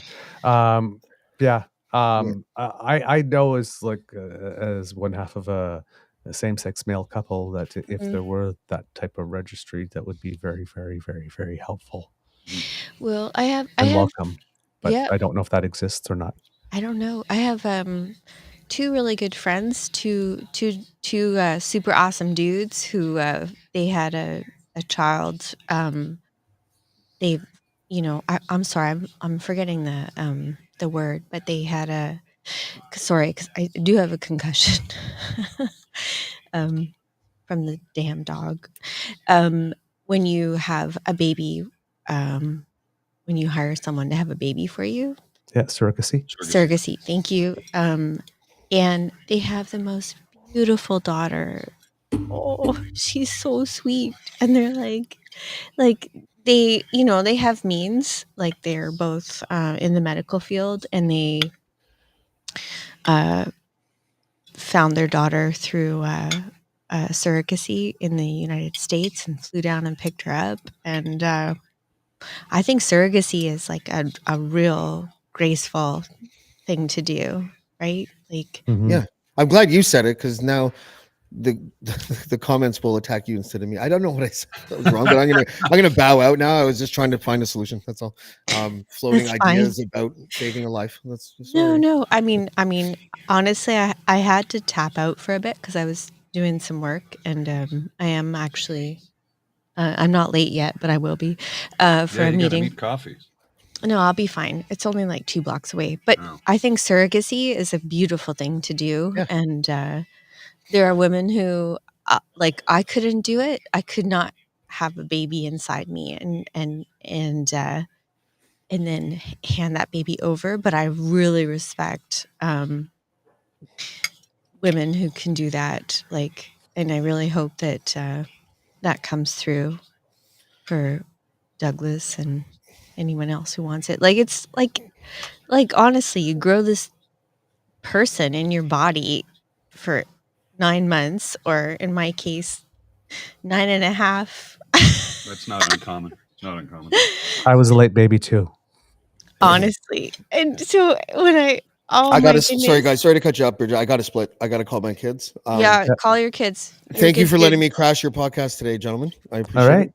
Nice Thanks to for see you, helping. James, as I always. love you, Saucy Sea Witch. I love Saucy Be nice. more. Play nice. I love Saucy more. Yeah, Fair enough. But yeah, See like ya. I honestly, We'll see ya. I could not do surrogacy, but I really appreciate people who do. Yep, indeed. I agree with you. And I agree with you. the beautiful fathers that they are, like they're like absolutely devoted to her. Like, it's amazing. They would do anything. Yep. Yeah, we Okay. feel it would be the same way over here. So Mm, hopefully one day. We'll tell. Hopefully one day. yep. Well, All right. I'm taking the mic back. all right. That's all I got to say. Okay. Bye. All right, kids and cubs. So yeah, when we're talking about this issue, right, we have Pierre saying that he's going to trample rights, and then he starts asking questions as these events sort of seem to all coincide or seem to be scheduled to try and create a narrative. And now he is expecting us to believe that he would not use the notwithstanding clause on things like abortion. I'm guessing by extension, he probably means other morality things like same-sex marriage and that type of stuff. But, well, he kind of lies. A lot. So I don't believe it. Now, there's another event when we're talking about things corresponding. And that's why, when that subject came up and we were asking why now, or why in this way, or is this a setup? All of these events were preceded by something else that happened a couple of days ago. And it was something you hear about a little more in the United States because it tends to make the news more, but it does happen here in Canada as well. And it's called the National I was surprised. I didn't know about this until very recently. Prayer Breakfast. Like in the last couple of years. I'd never heard of this before. I know about it in the Yes. U.S. Didn't know Yes. about it here. So we do have a National Prayer Breakfast in Canada. Mr. Grizzly, I sent you a link, and we'll put it up there. And if you can click on the photos individually, that would be great as well. But for nearly 60 years, the annual National Prayer Breakfast has brought church leaders and friends together to pray for our country. Common sense conservatives will always defend every Canadian's right to worship and uphold our cherished and shared values of faith, family, and freedom. Okay. No party that I know of has taken a position against defending every Canadian's right to worship up and uphold our cherished and shared values of faith, family, and freedom. So conservatives are not special here. Number two, there is a little, exactly, Kit Stewart. Well, you'll read it, Mr. Grizzly, if you would like to.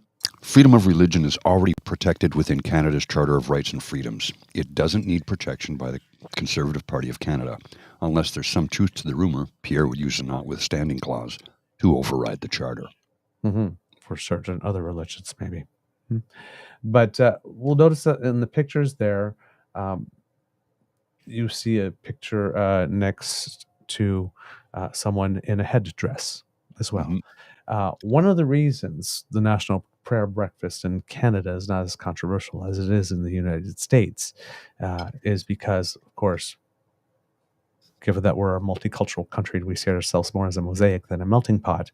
And given that we're on a path to reconciliation, but before that, the whole concept of spirituality with regard to Indigenous people is different. So the concept of prayer in general in Canada is not always necessarily associated with just one dominant religion, as is the case in the United States, where the National Prayer Breakfast is very, very, very evangelical. Oh, yes. This one is very much more of a multi-faith event. And therefore, it's not as controversial. I still don't want it taking place on Parliament Hill, though. I don't, because I'm I don't not believe sure that. I'm not sure it takes place at Parliament It Hill. absolutely should. It shouldn't. Mm. That's But- the people's house, and it needs to represent all people, and not all people are religious. No, but it should also represent people who are religious. So there's no problem. There's no problem for me. There's no problem with if there would be a national prayer breakfast on the Hill if the same members and same whatnot are perfectly willing to go to a national atheist day event on the Hill or something, or agnostic day on the Hill. Well, they tried that in the It's- U.S. with the Satanists, but they're not evil. Yeah. There's These are the folks who got upset when a politician posted the 10 Commandments on a public institution, yes. a lawn of a public institution. He's like, well, I'm going to put up a statue of Baphomet. Yeah. And the Christian right lost their mind. They're like, well, if you're going to do that, which is in violation, I'm going to do this. Yeah. And it's the whole point was, to make them look ridiculous. And they did a good job of it. Yeah, and it's the same thing that the Jewish community uses in the United States to make arguments against anti-abortion laws, for example. Right? Because if we're talking about freedom of religion, well, then the Jewish faith doesn't believe at life and conception. Neither does Islam. Yeah, but that's what I'm saying. So the thing when making these comments, the reason why I said I'm not particularly all there with you is the concept that you can't have an event on the Hill if it's not all inclusive for everyone all the time is not the standard. At least it's not for me. It's like you can have specific events. You can have an event for religious people, for pious people, for like this, so long as you have equal opportunity for events for those who are not, and you are willing to attend both. Like this, you're willing to talk with, hear the message, and bring the perspective of both. Because if everything has to be for everyone all the time, then replace National Prayer Breakfast with National Autism Breakfast. And also, why autism and not cancer? Yeah, you just got one group. So that's the part. That part doesn't bother me. But I just want you to know that that was May 7th. Yes. So we have the National Prayer Breakfast. We have Arnold Viersen. Mm-hmm. We have the March for Life. We have the March. All in the space of 3 days. Mm-hmm. Rather suspect, right? Okay. Well, it's not suspect. It's just, no, not suspect. It's like all the National Prayer coordinated and Breakfast has organized. been around for 60 years, so I'm sure that the people, when they did the March for Life, when they pick their day, hey, like this is in the news one day. This is in the news one day. This gives you extra coverage. We get extra coverage. Hey, it's a win for everyone for 2 or 3 days now, rather than just one day. The nation is focused on this message. So again, this is just good PR. It's not good PR that's used for positive means, but it's good PR. Just, I can't. In this case, it's don't hate the game, hate the players. Right. Don't hate, though. But as the Don't expression be goes, hating. Don't be hating, but as the expression goes, right? Don't diss the game, diss the players in this case. So they're playing the game according to the way the game should be played. But just the reason why I'm bringing this to your attention is because whenever people from the center right towards the left on the political spectrum start pointing out that, hey, conservatives are actually talking about abortion, then you have the whole machine on the right go, oh my God, liberals again talking about abortion. What is it with these people? And that's where you get the PR thing. We'll never use it on abortion. Why do you keep on bringing up abortion? Because you raised it first. You were the first to raise the concept of using the notwithstanding clause to override charter protection rights. So you we're were the worried that first that's to decide next. to stand up in the House and read a petition having to do with the subject and use the word preborn. You start the conversation. Yeah, so don't get mad when we accuse you of something we believe you want to do. But then they run to the conservative press and then they bat their eyelashes. Oh my God, liberals again. Like this because they start history from the moment the liberals started complaining, not from the provocation. Oh, of course not. Of course not. That's too easy. Right. So you have all that stuff going on. There's going to be screaming. There's going to be yelling for a while. This, and then the subject will go back. But this is now an issue. Like I'm not understanding Pierre Poilievre's strategy again. Again, if you're leading by 20 and you already know you have the campaign Life Coalition vote, because I mean, who else are they going to vote for? Really? Yeah. Right. So you've got that locked up. You shouldn't be needing to throw red meat like this to them. And now for him saying that he will never use it going on the record, that's going to create some issues for him as well. Because now how does he maintain that? How does he maintain that line when he says never? Now, of course, he can go into those one-on-one events with them and say, wink, wink, nudge, nudge. Hey, guys, that I had to say that. Right. But again, going all in on Israel when he wants the youth vote, denying that he will use notwithstanding clause on matters that don't have with the judicial system, that loses another bunch. Saying he will use the notwithstanding clause on matters having to do with the judicial system, that loses another bunch. Oh, yeah. I don't know, man. I don't know.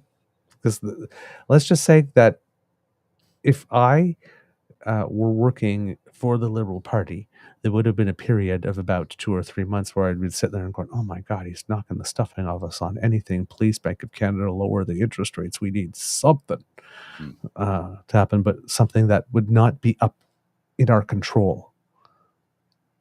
And by doing what they did with the budget and still doing what they're doing by removing the capital gains thing out of the first estimates bill and making it a standalone, and, having these situations come up where he's starting to slip, he's starting to get nervous, he's starting to panic, he's starting to make some mistakes, and the mistakes are starting to pile up. And they may not be big right now, but I'd be sitting there going, holy crap, he's finally handing us stuff. What did he say? Let's grab that. Okay, let's go hammer that. That's our thing today. What the conservatives do, find one thing that you said, take it out, rise it up, just get everybody coordinated talking about it, lighting a couple of brush fires, see if the conservatives will dance to try to stomp them out. He's actually leaving material now. Because for a while, he was so damn disciplined that he wasn't leaving much. So I'd be sitting there going, hoo-hoo, okay, come on, bring it on. Now, whether or not the Liberals have the comms to do that,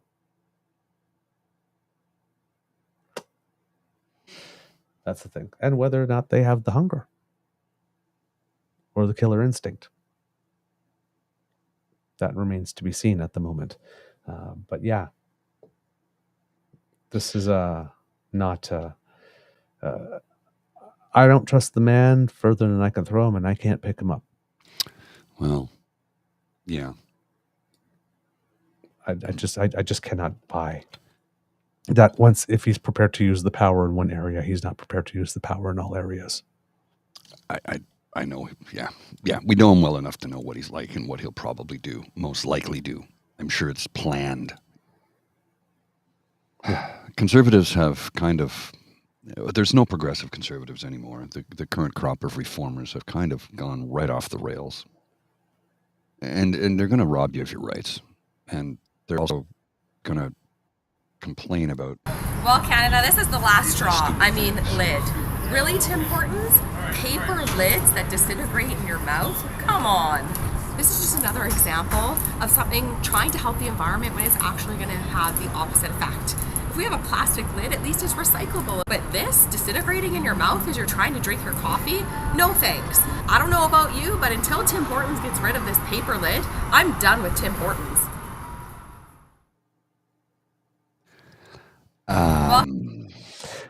See, this is inappropriate. This should not in any way, shape, or form be a party. This is the right? Or her party logo should not be that. She should not be attacking a corporation that way. This is like, what the hell? What the hell? Oh, at least the plastic's recyclable and cardboard isn't. It's compostable, but this is like, you do not like a business move, a marketing decision that a company made. Personally, that's for your personal Twitter feed, Leanne. Yeah, it's not. It should no. Putting her party logo up there, attacking a corporation for trying to make a difference. And here's the thing: Tim Hortons has been on the receiving end from climate activists for a long time because of the lids, because of at one point in time they used a certain amount of plastic in their paper cups. They've been, admonished for a while. So now that they're doing the right thing, you've got a conservative. Now remember, the Conservative Party voted that climate change was not a real thing. Like, I just exasperated all the damn time. Yeah. All right. Looking south of us, Marjorie Actually, Three Names. Thousands. Yeah. Thousands across the country. Yeah, the franchises. Yeah. Thousands. Marjorie Three Names. Oh, yeah. Decided that she had enough of Speaker Mike Johnson. And since them turfing Kevin McCarthy worked so well, that, well, all she needed to do was to do that again, and it would go well. Now, she said it.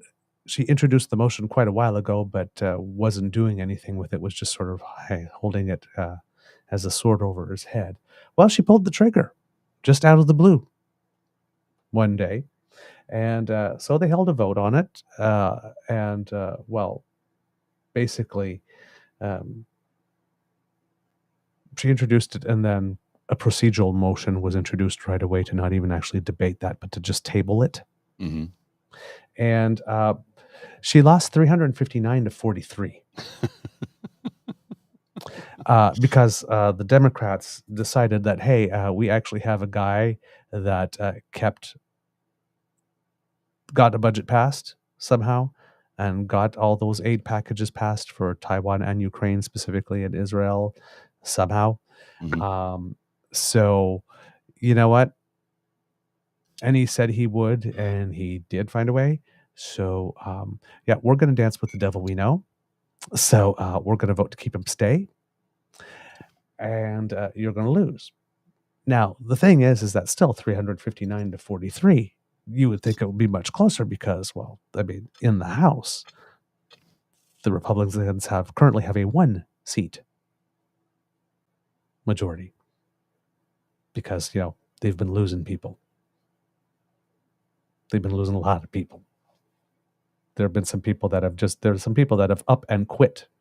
And there's some people that have waited, because, if there's X number of months before an election, right, you have to hold a by-election of some type.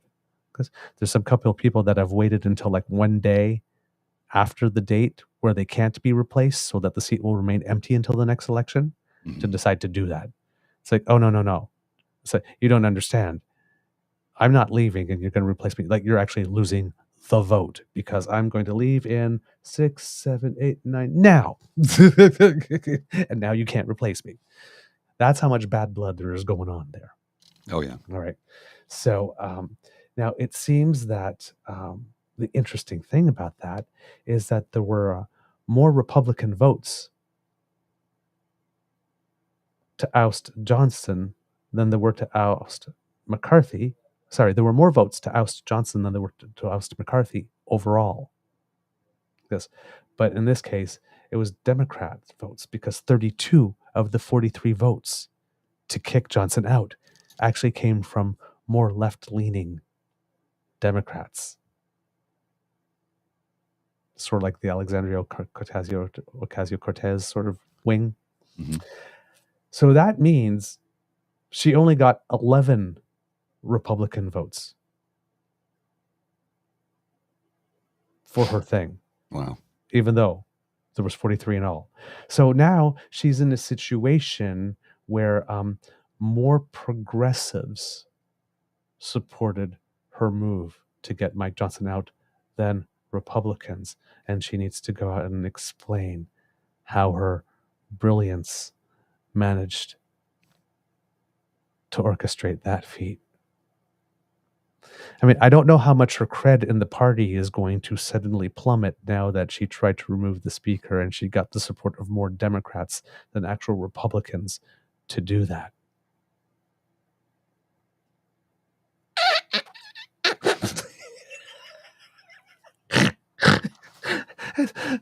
The majority of the Republican majority in the House did not support her. I know. Crazy, right? And the other thing is she kind of went against von Schützenpants because he posted on Truth Social that now was not the time to oust Johnson, while still claiming that he loved 3 names for her fight and her spirit.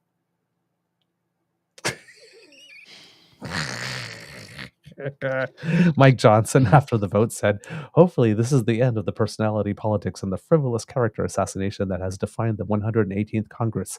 It's regrettable. It's not who we are as Americans, and we're better than this." It's like, but it's who you guys are as Americans, and no, you're not better than this. Right? It's like you're not better than that, Blanche. You are in that chair.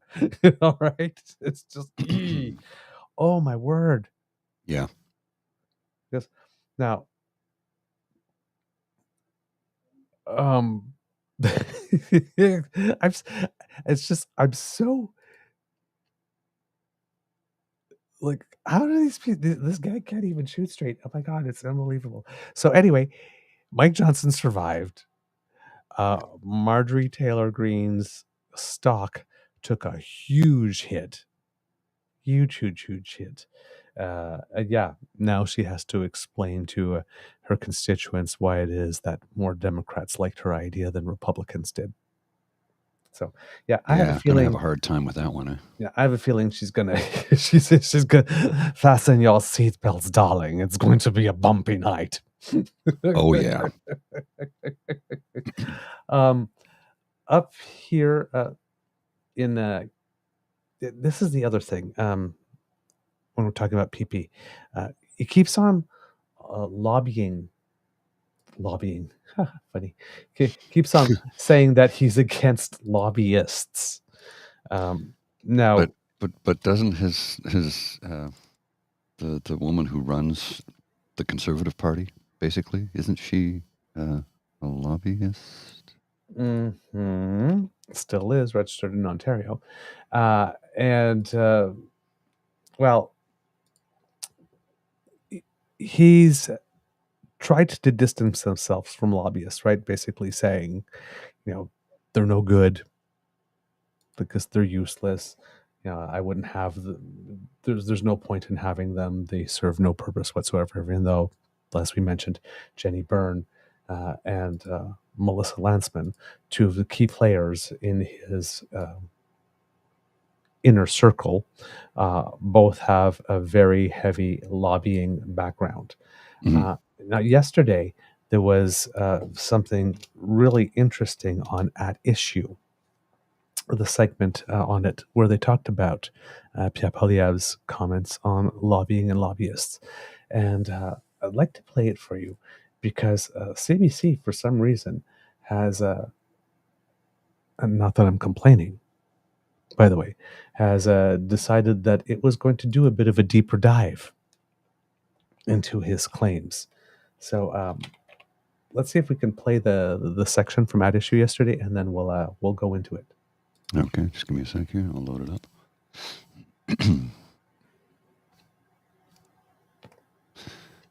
Okay, here we go. At Issue, the corporate lobby. Pierre Poilievre has come down hard on lobbyists. It's my experience with the corporate lobbyists in Ottawa, the main groups there, have been that they have been utterly useless. But dozens of executives and lobbyists have attended high-end fundraising events headlined by Poilievre. So what's to be made of Poilievre's message to corporations to stand against his record of meeting with lobbyists at fundraisers? Let's bring everybody back. Chantal, Andrew, and Althea. I know everyone has lots to say about this. Andrew, you wrote about it, so you get to start. What do you make of the message that he's sending, and then his actions and how his actions line up with that? Well, I wish lobbyists were totally useless. In my experience, in my observation, all too often they're fully earning their pay. That government policies are all too often framed to make life easier for business rather than forcing them to work for a living. So if there was somebody who came along and said, you know what, we're going to get government out of bed with business and business out of bed with government, we're not going to be providing any more subsidies or special favors to businesses, so fire your lobbyists because we're not going to listen to them, all of that would be great. But that's not what he said. If you actually, listen to his speech or read the piece he wrote for the National Post, he doesn't say I'm going to stop meeting with lobbyists. He doesn't say I'm going to stop giving handouts to business. He doesn't say I'm going to rein in lobbying with any new regulations. And he doesn't say to business stop playing politics, stop cozying up to parties. He basically says enlist on my side. First of all, he's saying I'm not going to bring you any policies unless you first of all make them popular with the public. So I'm not going to take any risks or get out in front or lead. And secondly, he says, if I do bring in any policies you like, I expect, quote unquote, I expect you to get out and sell them for me. So basically, he's conscripting business as marketing agents for conservative policies. That is not quite the tough love, separation of business and state message that I think some people were taking at. It's just simply switching, from business cozying up to the Liberals to cozying up to the Conservatives. Though the fact that he's calling them useless and has previously said, I would never spend any time with anyone on Bay Street, and then, we find out he's done 3 or 4 fundraisers on Bay Street. I mean, there is some obvious hypocrisy there that I think would confuse Canadians a little bit in terms of what he's actually trying to defend, Althea. Well, I think, part of what he's saying there, and Andrew is right on all the points that he made, is he's also trying to muddy the waters, because one of probably the strongest attacks against Mr. Poilievre thus far has been the relationship that he has with his senior advisor, Jenny Burns, who has a lobbying company that lobbies the Ontario government. And so I think he's trying to muddy the waters with that, in the sense that, a puck on all your houses. And we've seen some of the questions in the House of Commons this week attacking the NDP leader's brother. We've heard attacks flying on the Liberal side as well. So I think if he's trying to protect himself by making it seem like everybody else is doing this, I think the very strong stance that he has taken against the lobbying community, or we should say certain groups within the lobbying community, like he has named the Canadian Federation of Independent Businesses, the Canadian Business Council, the Canadian Chamber of Commerce. Almost makes you wonder, is there a Conservative waiting in the wing to replace these businesses with their own? But it speaks to, I think what he's really saying, is I don't want to take risks, but also it's pretty obvious, everybody in the advocacy movement would know that if you want politicians to respond to something, you will need to make it easy for them, so you need the people to demand it. I don't think that is new. That's just stating the obvious. I think this was an editorial about capital gains, supposed to be, and he never took a position. He basically told business, go out and sell this policy for me, so it can be easier for me to vote against the government's bill, because the people that I'm courting support from, they are all supportive of this, or many of them are. That's what public opinion polls tell us. So there's just so many different messages at play, and I agree with Andrew's point about it was quite something to say, well, these people are in bed with the Liberals, or not. They were not opponents enough of the Liberal government. Get on my side, lobby basically for me, sell my policies, and then I will be responsive. Okay, Chantal. I don't disagree about trying to divorce himself from some inside the bubble, I would say, controversies over lobbying. I don't think that most people anywhere in Canada are worrying about Jenny Byrne and her lobbying ties. But I thought the first goal was to get off the hook on the capital gains tax changes. What the Liberals have done is usually these changes would have been part of a larger budget bill that the Conservatives are set to oppose. They've hived it off so that they are meant to force the Conservatives to vote for or against that specific issue. And I don't think Mr. Poilievre wants to fall into the trap of voting for against this change, because it goes against his branding as a common people defender. So he's kind of using this as a step to say, well, if you can't make the case, why should I make the case for you? But that being said, I don't believe a liberal conservative government will do without lobbyists. And I don't believe that the Conservative Party should stop lobbyists from attending fundraisers. And there's nothing wrong with that, there is some hypocrisy. But you're not going to stand at the door and say, were you a lobbyist? And if so, you can't give me money and come to my dinner. They don't invite people to those fundraising dinners in the sense of you come by invitation only. But I also think that the lobbying industry has had a really good ride from the corporate sector, since we've moved to political financing that excludes big business. Why? Because it makes lobbyists more important to all those lobby groups, because they can't anymore say, we're giving you a big check, give us a hearing, which is probably good, but which is, I think, worked wonders for lobbyists. It means that they have to go to these things and they have to try and talk to people directly. Andrew? Well, there's a simpler way to put lobbyists out of business, and that's stop giving out special favors of the kind that lobbyists lobby for. So partly it's a policy question, but I agree with Chantal. This is yet another policy question on which conservatives, you would expect the conservatives to be taking a conservative position. So this on capital gains, on top of the ban on replacement workers, on top of subsidies to electric vehicle battery plants, on each of these, Poilievre has basically ducked and not taking any position, but now he's turning it into a virtue. It just shows how tough I am on business, that I'm going to make business make its own case. I mean, that could be construed as quite brilliant political tactics, Althea. Well, just to go back to the relationship between, the fundraisers and the lobbyists, I think, maybe it's like a very obvious thing here in the bubble, but a lot of these lobbyists are former partisans. Like they were working for Stephen Harper, and now they went for a GR firm or a public relations firm. And like these are the same people that volunteered during the election to knock on doors and work in the war rooms. So it's basically like you're going to a fundraiser with your friends. It's grotesque. But that is the way it works. And I don't know that people outside of this town realize that. The other truth, frankly, is that MPs will continue to go to events. I have been to events this week, and I have seen MPs at events because these are their constituents. And frankly, they want to say hello, and they want to learn about the policy options. And another truth, frankly, is that lobbyists do useful work, because a lot of times the government drafts legislation in a vacuum, and they don't realize the unintended consequences of their actions. And it is lobbyists who work for or were hired to work for a certain group of people that say, oh, wait a second, if you do this, this is the impact on my sector. If it has unintended consequences for Mr. and Mrs. Canada, they're out of luck. If it has unintended consequences for somebody who can pay $10,000 to a lobbyist, then they get a sympathetic hearing. Yeah, but How it does is, that but fit with it's, the but democracy? it's legal. But it is legal. Let's It's be legal, clear. but- No, Chantal, but last word. it's, Yes, last word. But sometimes you do bring knowledge to the table if you're a lobbyist that impacts Mr. or Mrs. Canada.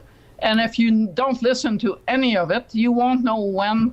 Okay. And it's up to the politician listening to make that call, whether this was just self-interest or whether there are really, this will have collateral consequences that will amount to collateral damage.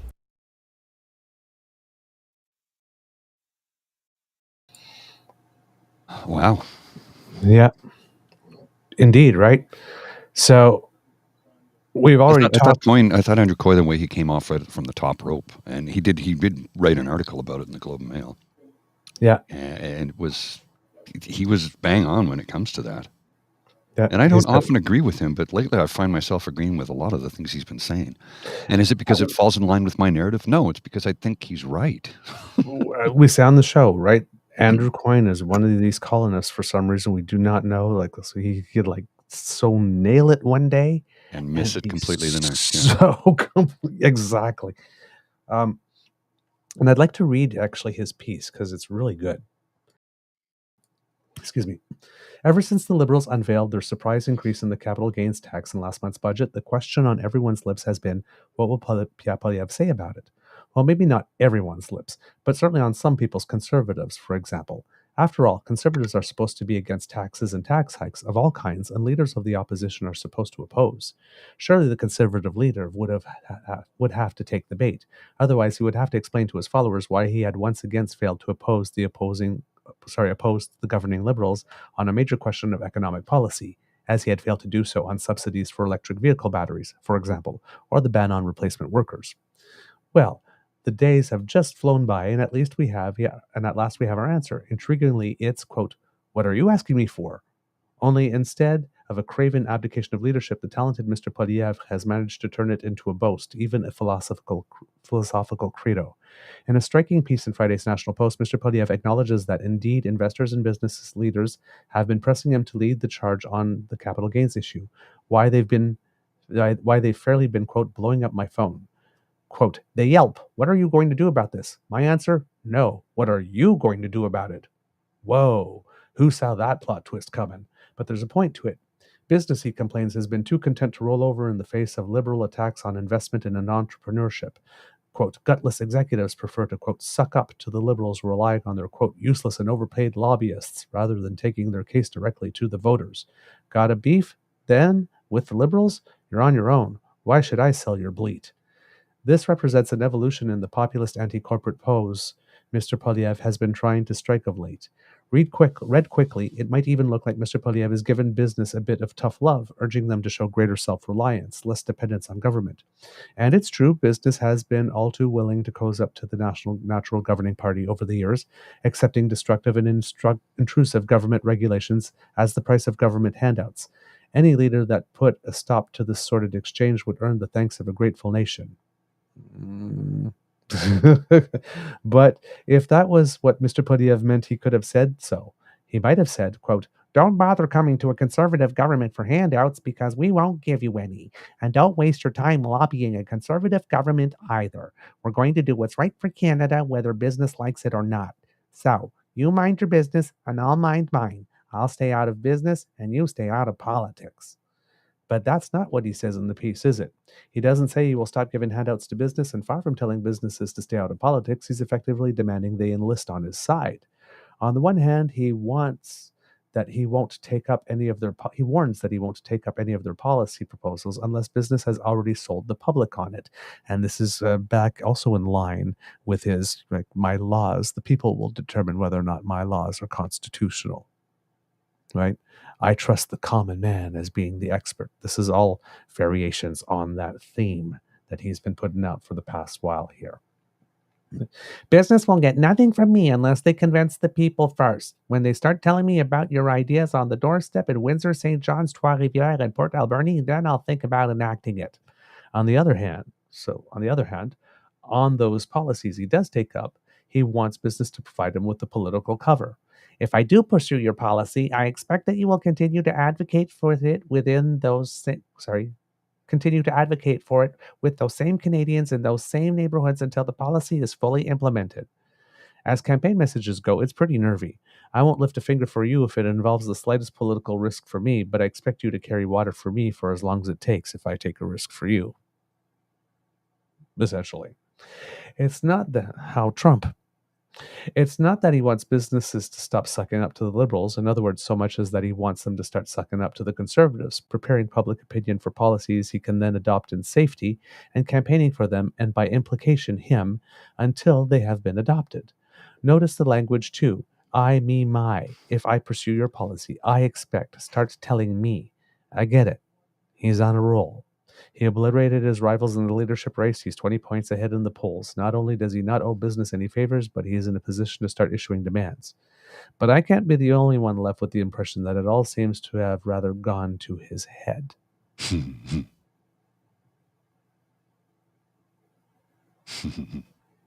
think that's funny. I think it's funny. I think it's also very accurate. Yep. Yes, those are those are a lot of words for calling Skippy a coward. Have I told you lately that I loved you? So yeah, he's trying to again, right? I don't like lobbyists. I'm here for the workers. I'll let the people decide. Don't believe it. I will never use the notwithstanding clause on abortion. Yeah. Don't believe that. He lies. He just does. All right. Today in gay. There's been a lot of news, rainbow news lately. The most important one is that the United Methodist Church delegates have repealed a ban on LGBT clergy and have barred regional leaders from punishing clergy who officiate same-sex weddings. The vote took place at the church's national gathering in Charlotte, North Carolina, and it seems that there's been some changes in the church because it seems that a lot of the conservative wing of the church has left for some reason. PBS reported back around Christmas of last year, one of the dominant Christian denominations in the U.S., the United Methodist Church, is experiencing a major split. Since 2019, more than 7,000 congregations have received approval to leave the church. The factions have disagreements in theology, namely how the church considers LGBTQ plus ministers and congregants. So people had been leaving. And it seems that enough people have left now that they had the vote. They normally have their Congress every 4 years. This one was 5 years since the previous one because COVID. And with no debate, wow, by a vote of 692 to 51. Wow. They lifted the ban on LGBTQ clergy. That's pretty wild. Yes. They removed the rule, quote, forbidding, quote, self-avowed practicing homosexuals from being ordained or appointed as ministers. Now, past general conferences of the church had steadily reinforced the ban and related penalties amid debate and protests. The change doesn't mandate or even explicitly affirm LGBTQ clergy, but it means the church no longer forbids them. So it's not like, welcome. It's just not stay away. Mm-hmm. Okay. It's possible that the change will apply mostly to U.S.-based churches because the church bodies, the United Methodist Church of other nations, have the rights to impose the rules of their own regions. And that's why a lot of people left. The measures take effect immediately upon conclusion of the General Conference, so it means they're in place at the moment. Bishop Karen Oliveto, the first openly lesbian bishop at the United Methodist Church, says, quote, it seemed like such a simple vote, but it carried so much weight and power as 50 years of restricting the Holy Spirit's call on people's lives has been lifted. People can live fully into their call without fear. And she basically said, the church we've loved has found a home for us. How's about Wow. that for sentiment? Also passed was a rule that forbids direct superintendents or regional administrators from penalizing clergy for either performing or refraining from performing a same-sex wedding. So again, it's not everybody say, hey, same-sex weddings, come over here. But it's like, if you choose to perform one, you won't be punished. And if you choose not to perform one, you won't be punished. It also forbids them from forbidding or requiring a church from hosting a same-sex wedding. The measure removes scaffolding around various LGBTQ bans that have been embedded in the official church and law and policy. So there's also sort of like an omnibus element that goes through all the policy, and wherever there was something that would affect negatively the community, they're now making it neutral. Okay. Delegates are expected to vote soon on whether or to replace the church officials' social principles with a new document that no longer calls, quote, for the practice of that no longer calls, quote, the practice of homosexuality incompatible with Christian teaching, and describes a marriage as between two people of faith rather than between a man and a woman. Penalties for conducting same-sex marriages were also rescinded, and the bans on considering LGBTQ candidates for ministry and funding for gay-friendly ministries were also lifted. So, for example, if you do want to be United Methodist Church that says, hey, gays welcome here, your funding will not be affected. Oh. So basically they're saying, listen, you choose what you want to do. So it's not all of our churches in the United States are rapidly going pro, but, with a vote of, what was it again? 692 to 51. There's going to be few churches, I assume, in the United Methodist Church wing, I guess, in the United States that will be opposing. But at least where the places that want to be fully welcoming will be able to be, and the places that choose not to be, I guess they'll still be allowed to be, but nobody will. They're basically passing a rule of saying you don't have to make this a thing, either positive or negative, if you don't want to. Right. And if you want to, I guess you can. But it's way more live and let live. Also, in Canada, there's a group called Dignity Network Canada, which is a group that it describes itself as basically a network of 65 Canadian organizations working to advance Canada's support of global LGBTQ human rights. And often Dignity, as opposed to other groups, often does work with religious organizations as well. They have had a meeting over the past few days where they're talking about human rights. We know often on the show we talk about the Rainbow Railroad, for example. So that where we're helping to bring in people who are rainbow in countries where they risk imprisonment or death for being openly gay, and try to bring some people to Canada so that they can enjoy a better life. So Dignity Canada connects organizations across Canada involved in supporting the human rights of people, regardless of sexual orientation, gender identity and expression, and sex characteristics globally.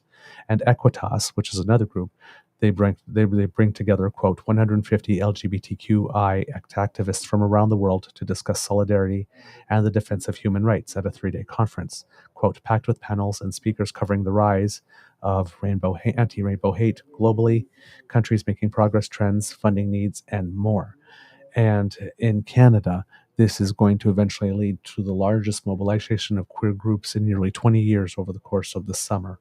There will be rallies that will take, not the summer, next week. There will be rallies taking place all across Canada next week to protest the rise of anti-rainbow hate.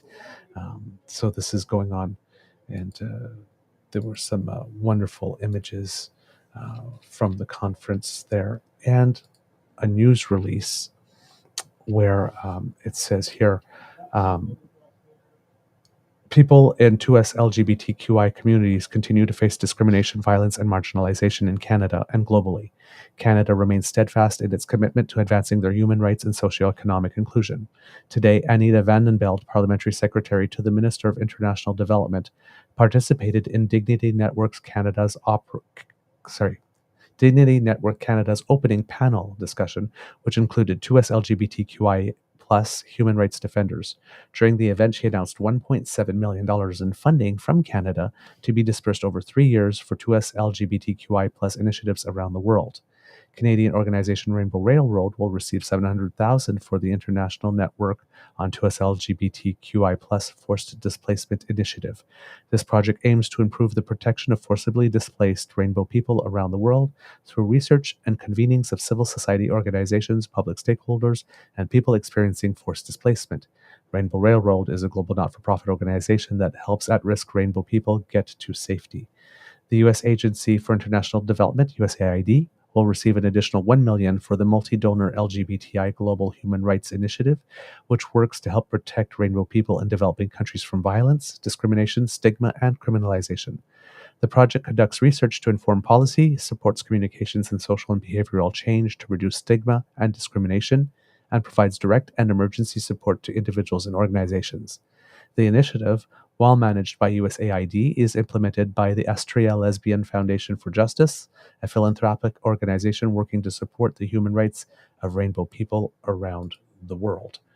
So this is a really, really wonderful thing, Kits and Cubs, because as a common call or rallying cry when it comes to these types of global movements, we hear it a lot in the Black movement as well, as none of us are free until all of us are free. Mm-hmm. And that's why this type of work, Rainbow Railroad, why it's such an important organization, why the government of Canada doing some stuff and putting some money aside to help make sure that rainbow people in other countries are not only safe, but if they're not safe, can escape to safety, is very, very important. So yes, yesterday, the Dignity Network with Equitas together brought people from all around the world who defend human rights, who defend rainbow human rights.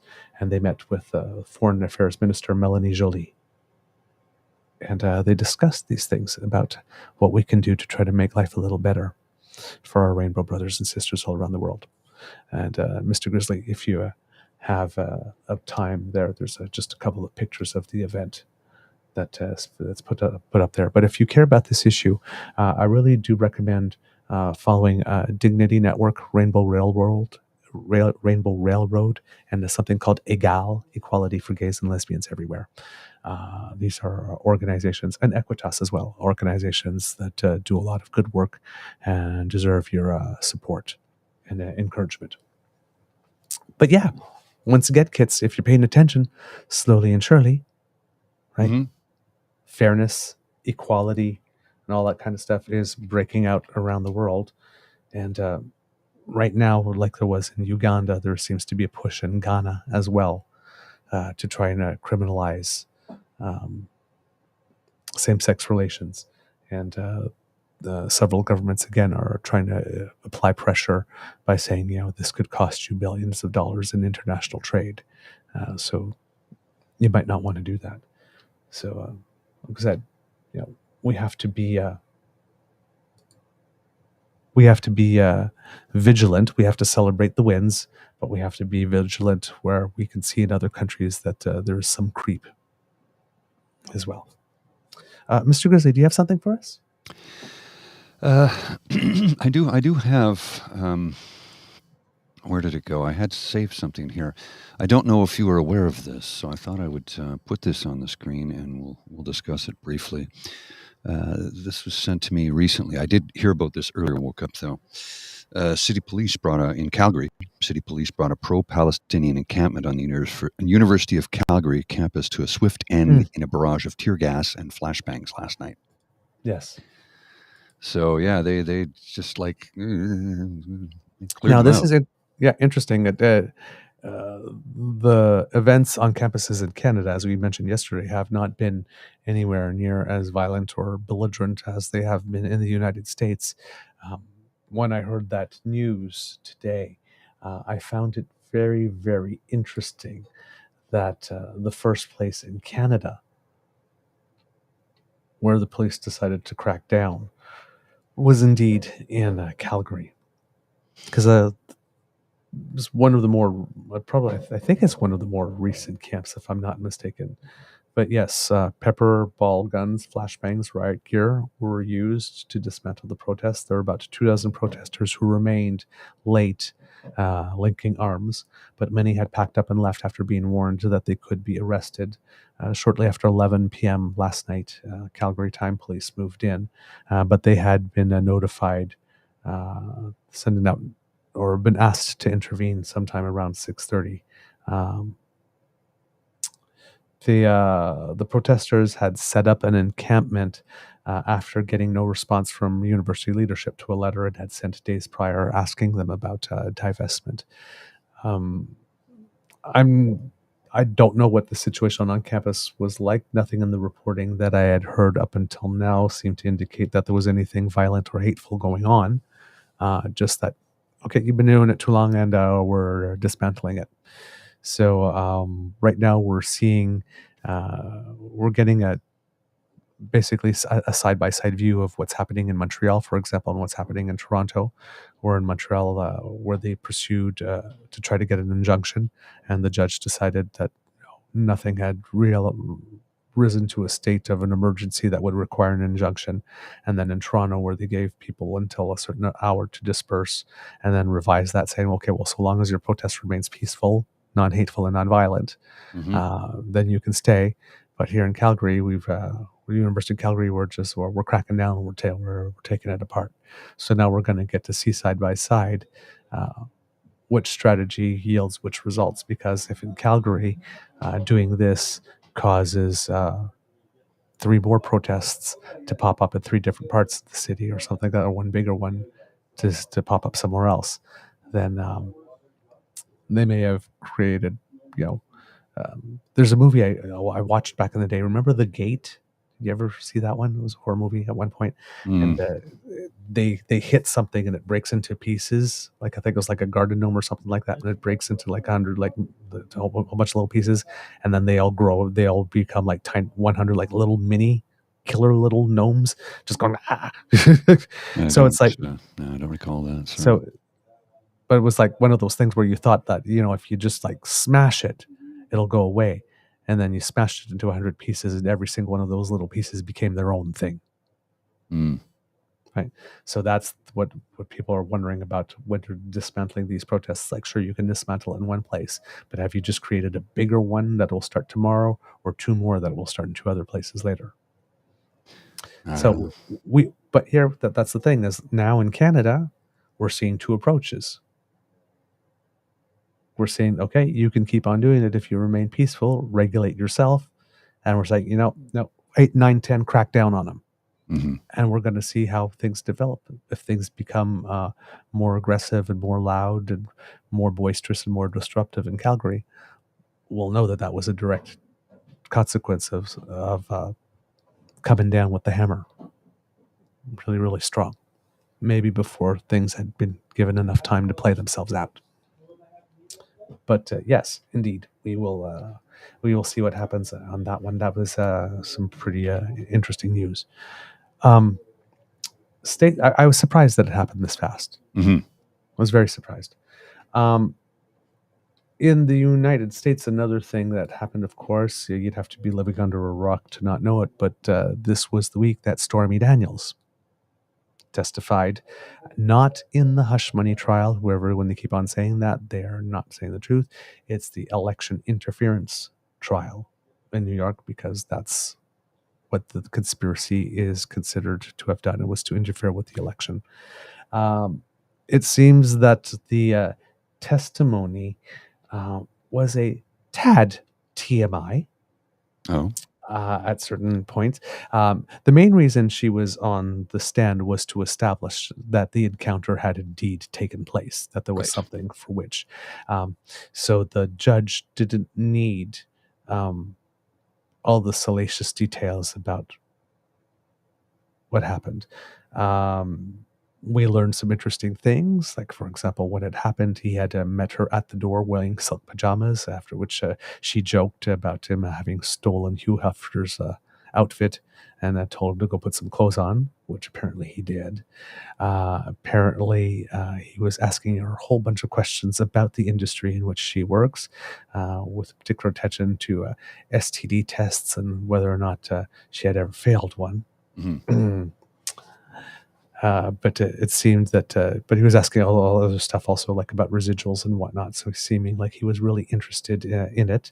She said that she found his questions somewhat thoughtful. Then she had to go to the bathroom, which was, of course, through the bedroom. And she went, and when she came back, apparently he was on the bed in boxer shorts and stuff. She says that.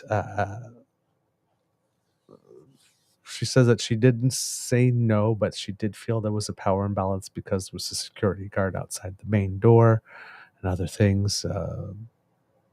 Wasn't really proud of it, but they had continued communication because he was dangling a possible participation in The Apprentice for her. And it didn't look like it was materializing. It was going to happen. He sort of said, "I really fought for you, but my veto was vetoed," essentially. So he wasn't able to get her on. So he tells her. But it seems like during that time, it seems that he would refer to her as Honey Bunch, and they would have some conversations, some of which she put on speakerphone in front of her friends. So it's very clear that there was some type of relationship. We also heard testimony that would indicate that both Stormy Daniels and Karen McDougal were in Trump's Rolodex at Trump Towers. And you can tell that the relationship between them was very different because Karen McDougal claims that they were in love, actually. So, and you can tell by the entrances on the Rolodex cards how much attention was paid to one and how much attention was paid to the other, that there actually was a difference in the relationships there. The judge tried to caution many times, saying, this is like TMI. We don't need to know all that. Please just stick to the answers. We don't need embellishments. We don't need play-by-play. Thank you. Which caused the Trump team to ask for a mistrial. So, it's like, all these details about things we swear he's never done, because he's still maintaining he's had no relations with them. These things that never happened are so salacious that he can't get a fair trial now, so you got to throw that. And the judge said, yeah, but no. To that one. But more damning testimony actually happened after, because Stormy Daniels was on the stand for about 6 hours over 2 days. She actually admitted right off the bat on the stand too that she hates him. Yeah. So that could be something that could be construed by the jury as as being, she's here with a purpose of some kind. The Trump lawyers try to make it seem like it was an extortion situation. Not sure how successful they were on that. But after Daniels had spent 6 hours over 2 days on the stand, former White House admin assistant Madeleine Westerhouse was on the stand, and her office was just outside the Oval Office, and she testified about an email confirming a February 27 meeting between Trump and Michael Cohen in the Oval Office that was to work out the terms of the reimbursement themselves. So while Stormy Daniels' testimony is definitely interesting, she also testified that when she asked about Melania, Trump said, "Don't worry about her. We don't sleep in the same room." Like anybody wondered about that. But yeah, it seems that so while she was there, she clearly established that the incident happened. Maybe a little too much color, maybe a little too much leading questions from the prosecuting attorney to get some of these salacious things somewhat on the record for the benefit maybe of the jury. Hey, anyway, you can sway, right? Yeah. But yeah, the judge seemed visibly uncomfortable and admonished a couple of times, and said, we don't need all of this. We can fast forward over these bits, please. So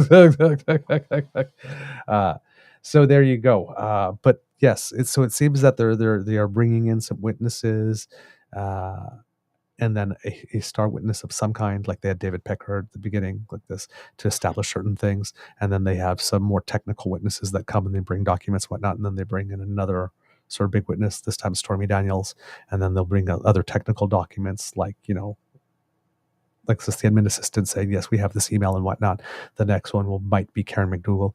Apparently, they met. Oh, too, at one of these events. Yes.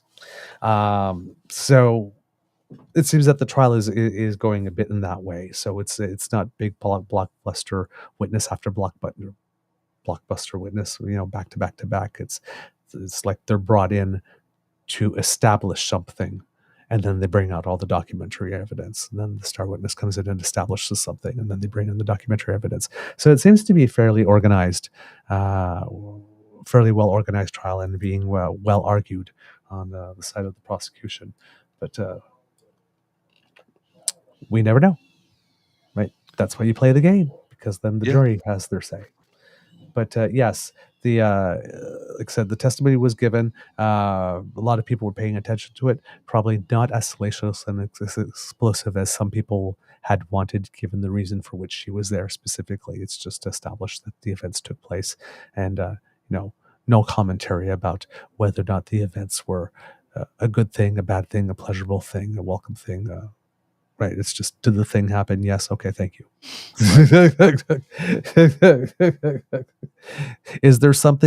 Was there an event that actually happened for which the money needed to be exchanged? Yes. Okay, good. And that was the extent of it. So yeah, for people who had popcorn, maybe not everything that you wanted, but still the prosecutor managed to get some of that in. So interesting. Let's see, what else have we got here for you today? Well, you know what? We're getting close, actually. I think we should wrap up. Yeah. I'm sorry, I got a ton of work to do here in front of me, so I'm not really concentrating on what we're talking about as much as I'd like to, because I just have responsibilities that I have to attend to. So let's wind things up for the Friday show. We've been on for 2 hours and 40 minutes, so it's not like we didn't provide a lack of content today. There's about 1,250 viewers in the live stream right now across multiple platforms.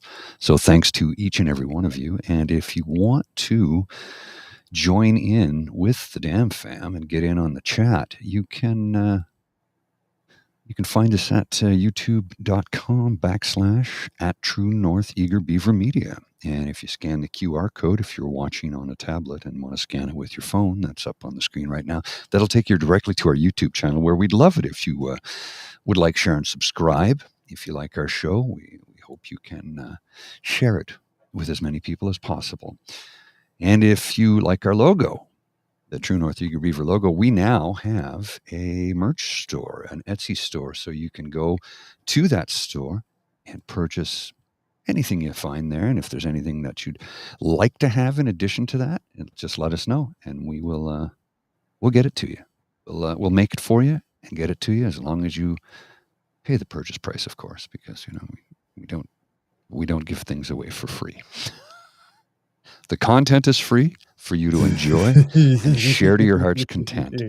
But if it's an actual physical product that we have to pay for, well, we can't afford to give that away, because the operational costs alone are killing me right now.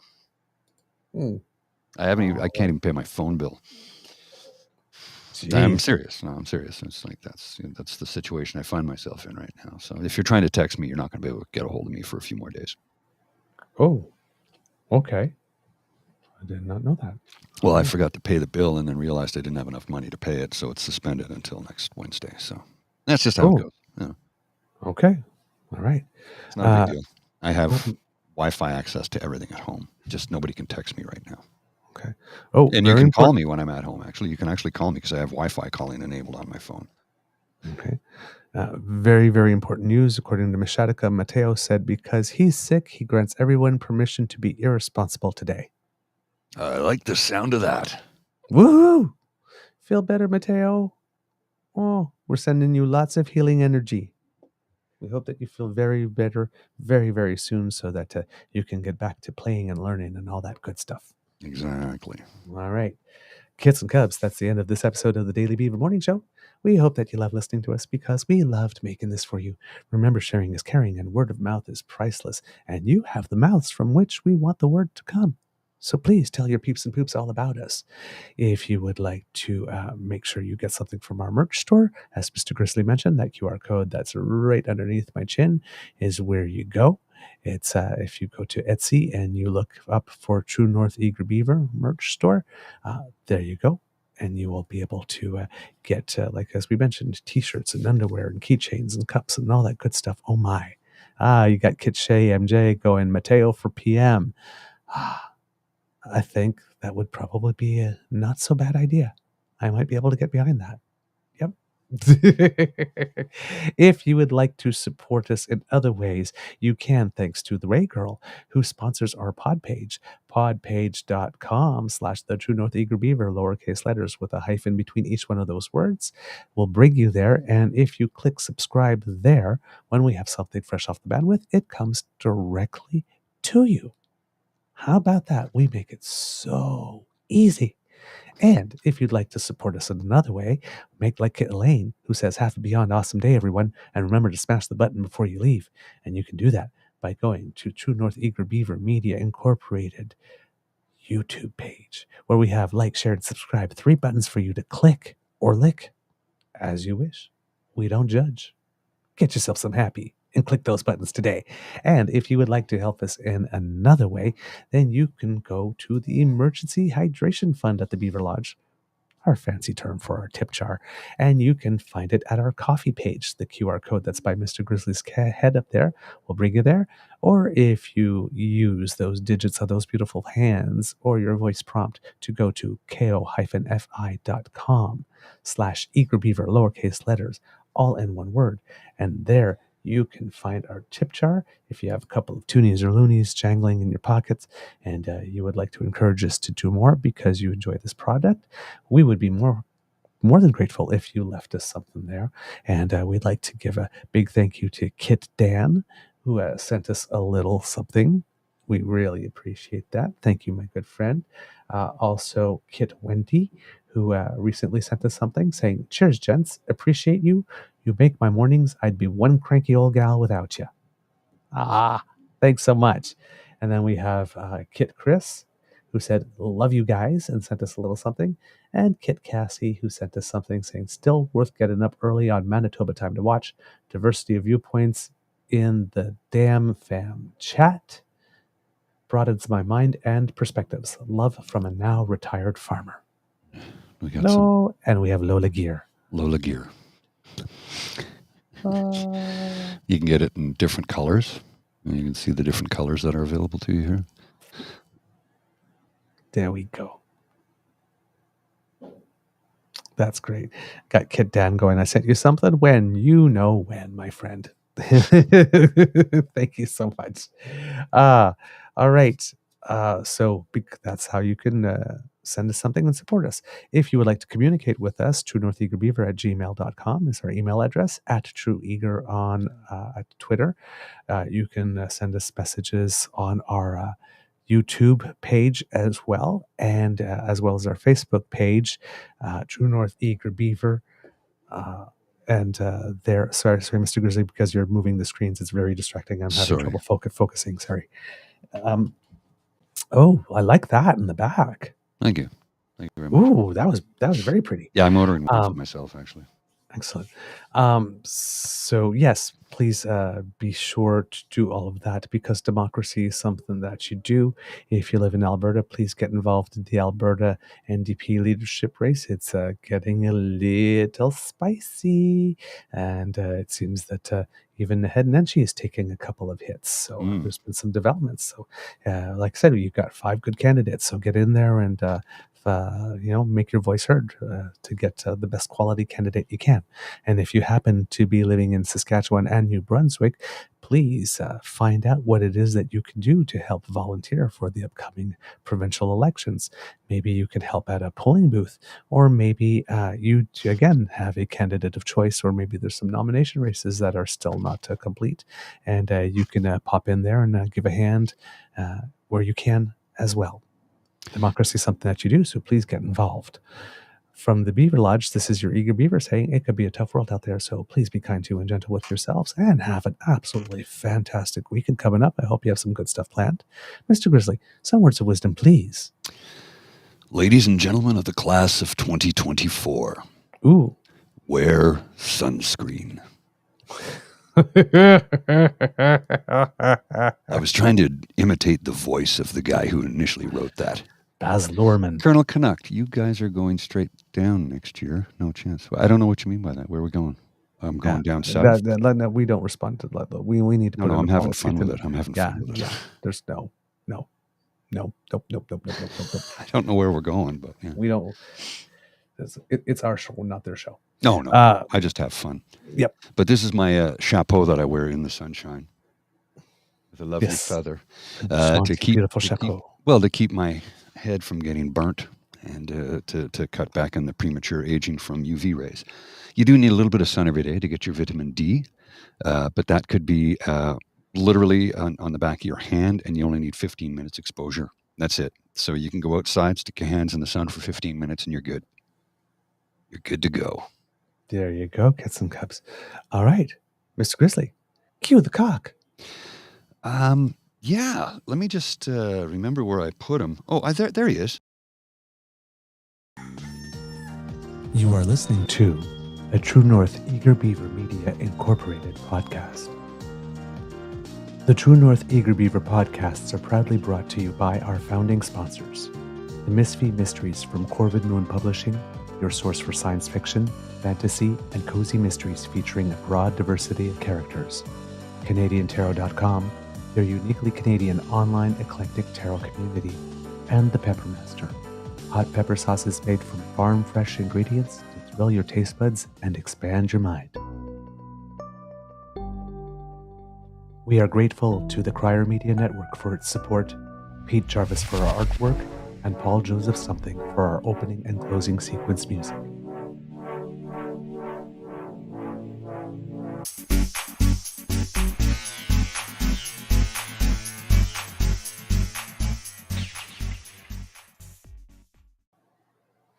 All right, nothing much for me today on Easter egg, just more Edmonton, Vancouver tonight, and the International Ice Hockey Federation's Men's World Championships gets off to a start. So go Team Canada, go. I guess we're going down to Guantanamo Bay. Cuba. Hey, let's go to Cuba. My sister goes there all the time. She has friends there. One of them owns a pub, a good Irish pub. Ooh. Maybe it's time for fruity drinks. I'm all for fruity things. Oh, hey, hate watchers, keep watching us. Keep watching us. Toodles poodles. See ya. Wouldn't wanna be ya. Ooh, the shade.